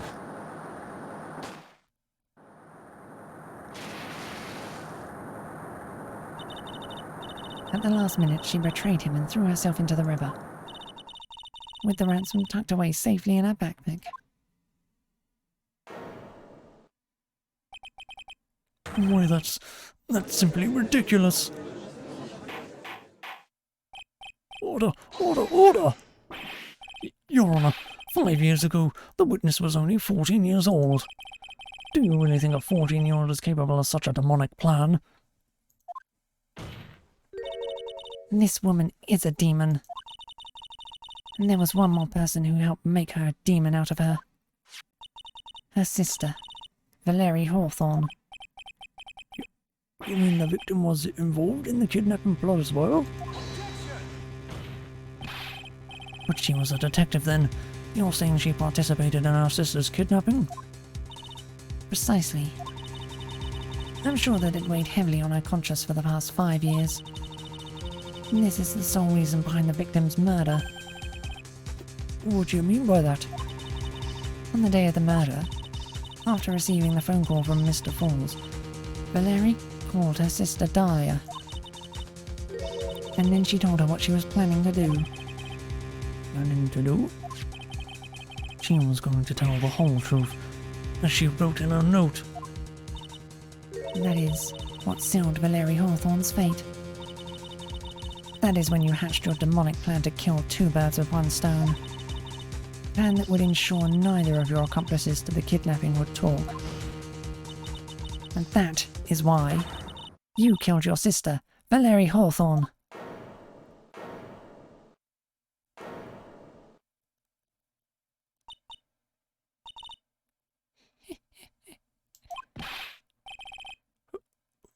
Who is that laughing at a time like this, eh?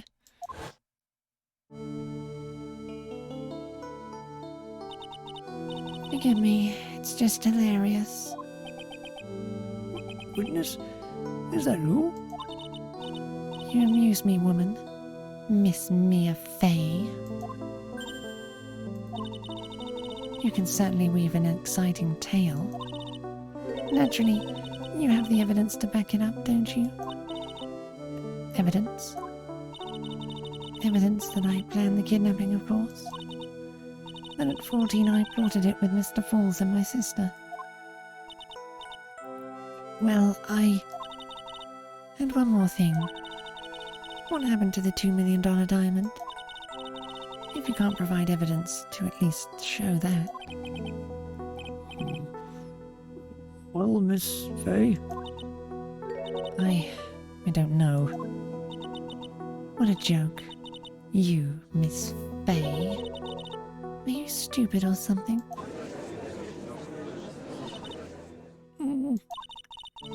How can I prove a fake kidnapping that happened 5 years ago? I don't even have decisive proof of Valeria Hawthorne's murder. Well, it seems that we've come to an end. But to be honest, the witness's behaviour does raise certain suspicions.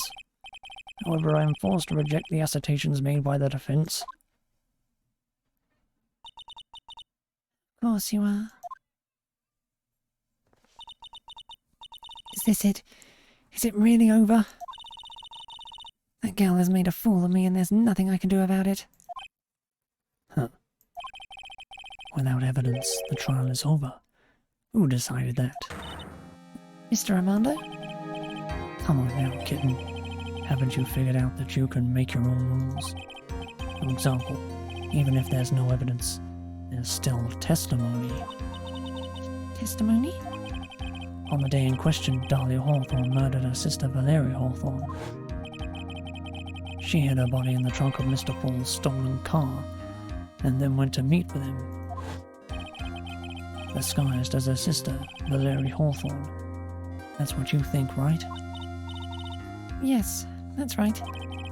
In that case, there's only one answer, right? There's only one person who can testify about Valeria Hawthorne's murder. Since there's no proof, there's only one thing left to do. Who is the one person who can testify to that demon woman's crimes?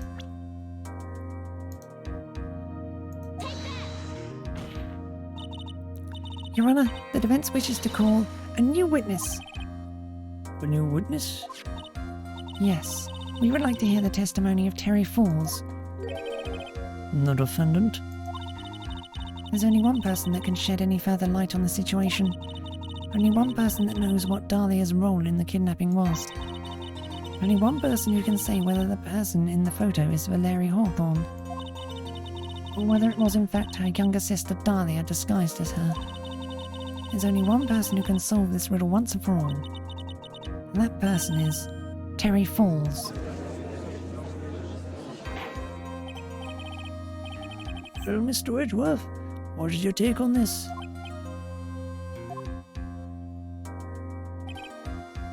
Why not? The prosecution has no objection. Very well. Bailiff, bring the defendant to the witness stand. This is my last chance, Mr. Falls. My last chance to establish Dahlia's guilt. You're all I have left.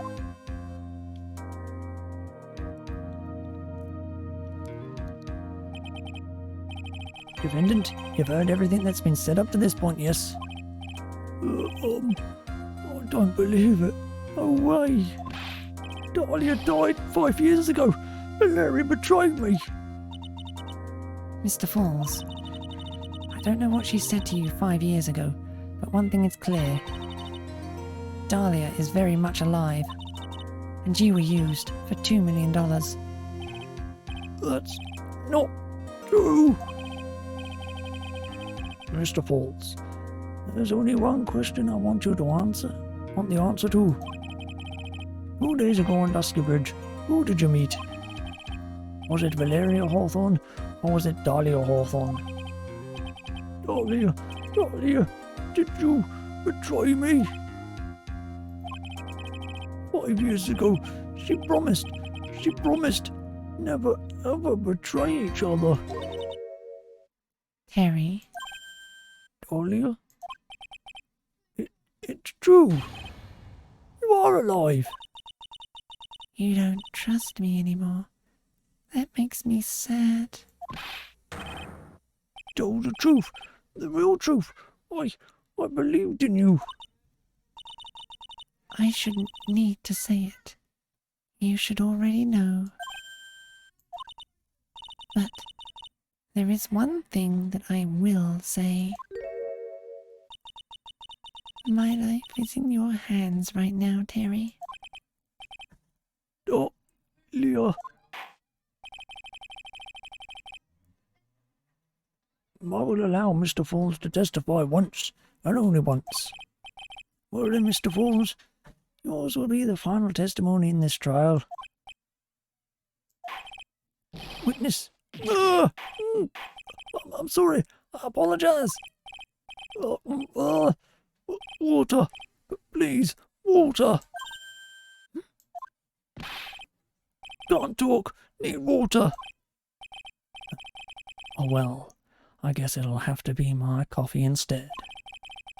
At least it'll match the way he's probably feeling right now. Darker and bitterer than hell itself. Oh.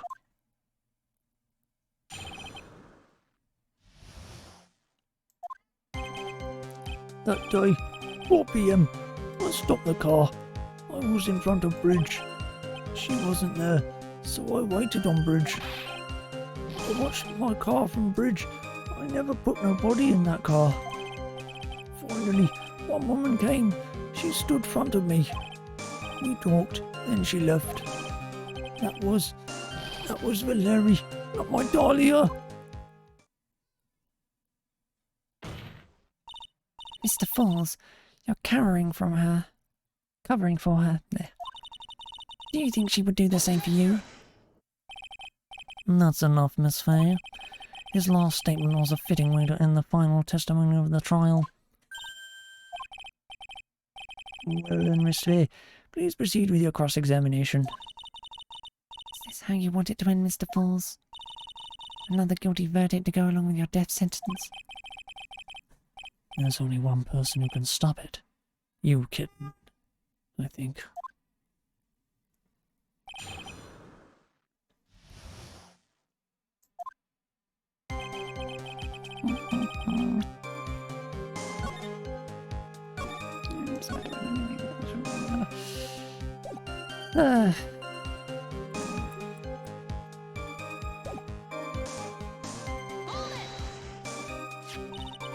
According to the note, the meeting was supposed to take place at 4:30. You certainly arrived early, didn't you? It was raining. Already dark too. You waited on the bridge for 30 minutes? Mr. Falls. Eagle Mountain. That spot. Strong memories. Why did he just climb up? Could it be he's hiding something here?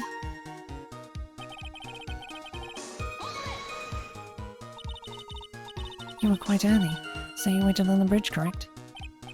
Yeah, I like waiting. I'm used to it. I'm sure he is. Zebra Boy waited 5 years to ask a single question. To find out why a woman betrayed him. To him, 30 minutes must have been like a blink of an eye.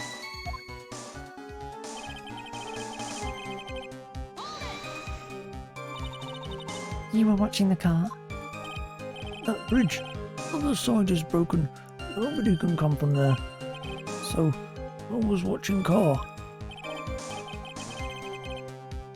What else were you expecting him to do? I suppose that's the obvious thing to do, but something's bothering me.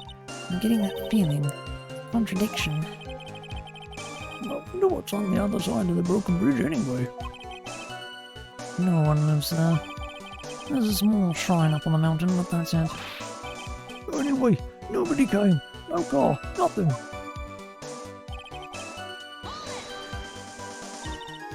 Mr. Falls, think carefully now. Are you certain that it was Valeria Hawthorne? I never lie. It's the truth. It was Valeri. I remembered her face. Wait a minute. If you had remembered her face, then why did you make her wear a scarf as identification? Oh, sorry. I told a little lie. But the woman I meet, she was different from the woman standing here now. She was different. It was Valeri.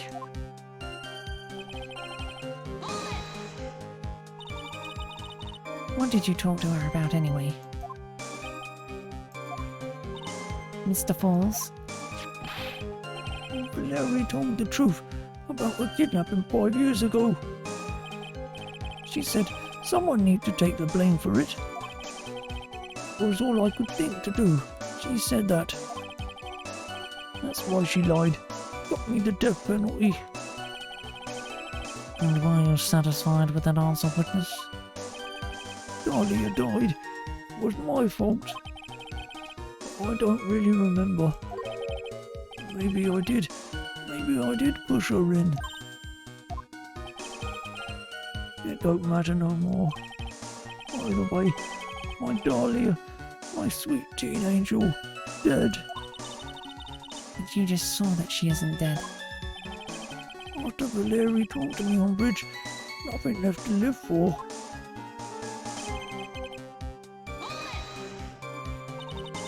How can you be so sure? It was raining at the time, and sunset that day was at 5 o'clock.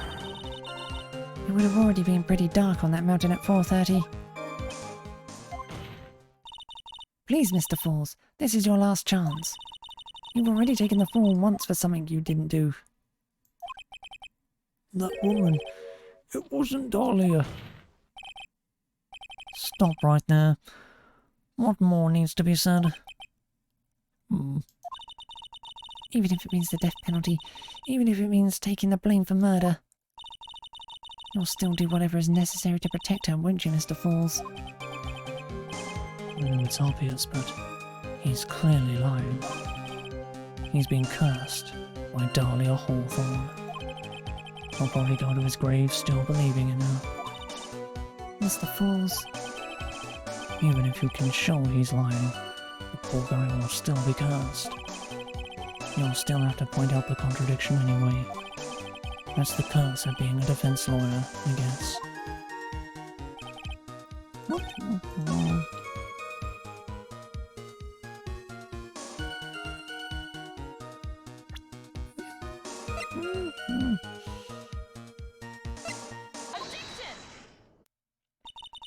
all that really matters.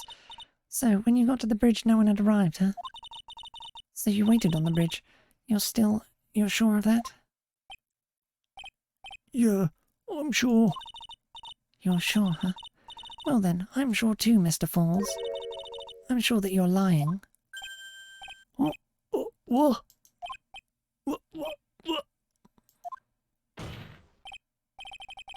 Oh, I would love to hear your rationale on this, Miss Fay. You want to know who arrived at the bridge first? Just look at this photo. It's perfectly clear. Obviously, the person that came first would be the one at the end of the bridge, right?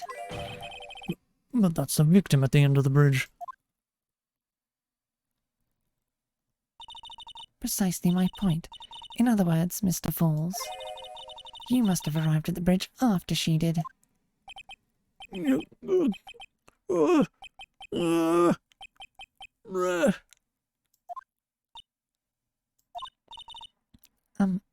Mr. Falls? Please don't get so worked up. We just want the truth. I got there around 4 o'clock. It true. I had somewhere to go. A special place. Did you go to this special place before you went to the bridge? Yeah. It's an old temple about 15 minutes from the bridge. 5 years ago, me and Dahlia, we promised each other. We swore we wouldn't betray each other. She bought a memento to represent our love. A memento? 5 years ago, I hid it under base of tree there. It's a special memory for me. This is it. This is what I went to get. This little bottle on a necklace is your memento? It's quite charming, but it looks empty. Your Honor, you heard what my client said. He arrived at the scene at 4 o'clock. But he then left his car unattended and walked away. He was gone for approximately 30 minutes. With that much time, Dahlia Hawthorne could have easily hidden the body in the trunk of his car. No! Indeed, there certainly was enough time for that. Time for it. Still got a chance. Mr. Falls, there's no mistaking it. Huh? Mr. Falls?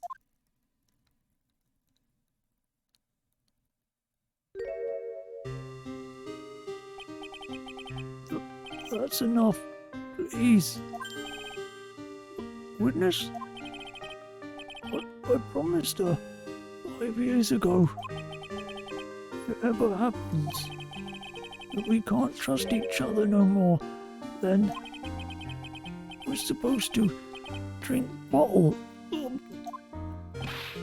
No, stop the trial, Your Honor. We need a recess. I was stupid. Couldn't keep promise. So I did it. I drank this. No, we're so close. Just a little more. It's going to prove your innocence. No, don't want that. Don't trust self. Maybe kill again. Kill sweet Dahlia again. Mr. Falls. Mr. Armando. Thanks for the coffee. Mr. Falls.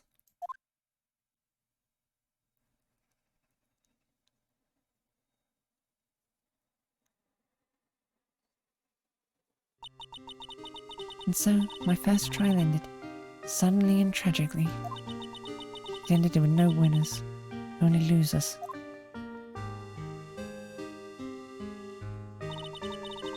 I ended up with a wound that cut so deep into my soul, I thought it'd never heal. I'm sure it was the same for the young prosecutor as well. But one person, the true criminal, Dahlia Hawthorne.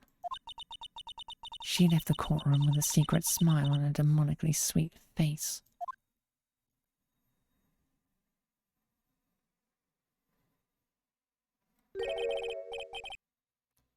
Unforgivable. That witch. Mr. Armando? He was so close to the truth. It was right there in front of us. You were just a little too soft, kitten. It's my fault. It's all my fault that Mr. Falls killed himself. Don't cry, kitten. You're going to make my coffee all salty. I knew it. I knew I wasn't cut out for this. Mia. Don't you get it? You can't cry yet.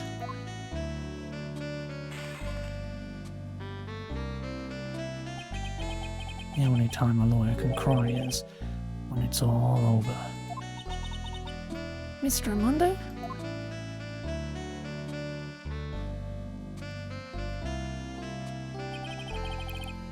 No matter how tough the case, no matter how bitter the memories, they always fade over time, and you file them away and eventually forget them.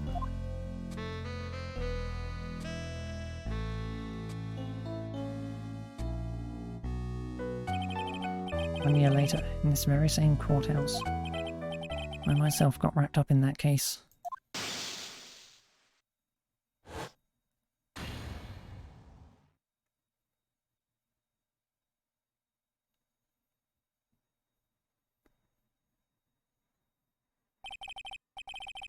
Only after that did Dahlia Hawthorne get put on trial for her crimes.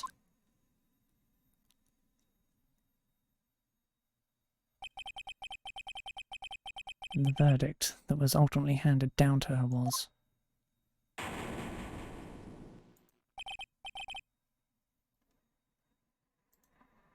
guilty, of course.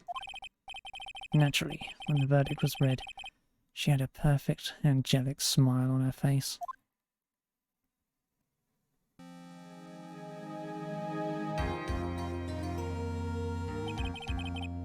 It was finally all over. At least, that's what I thought at the time. Unfortunately, I couldn't have been more wrong. It's been 5 years, but now something has happened that's made me remember all this.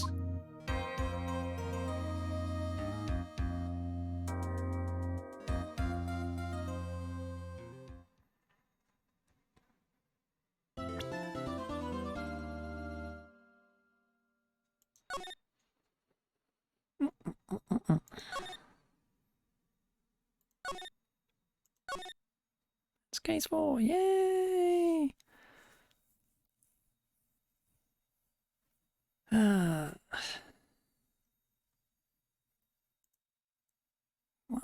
case to go. Anyway. Oh, wow, that was almost 3 hours. Okay. Well, it would be shorter. Anyway, that will be all for now, and I'm unsure of what's happening tomorrow at the moment. Since tomorrow's Sunday, Sunday isn't really pleasant to me. Not to mention, I think someone's going to be putting up a TV onto a wall in the next room tomorrow, so that's going to be a thing. Though if I can stream after they've done that, I will. Though I'm going to have to set it up, aren't I? Ugh. Such a pain. Anyway, so yeah, tomorrow's up in the air for the moment. Either way, I'll be back on Monday. So that will be all for now. Bye!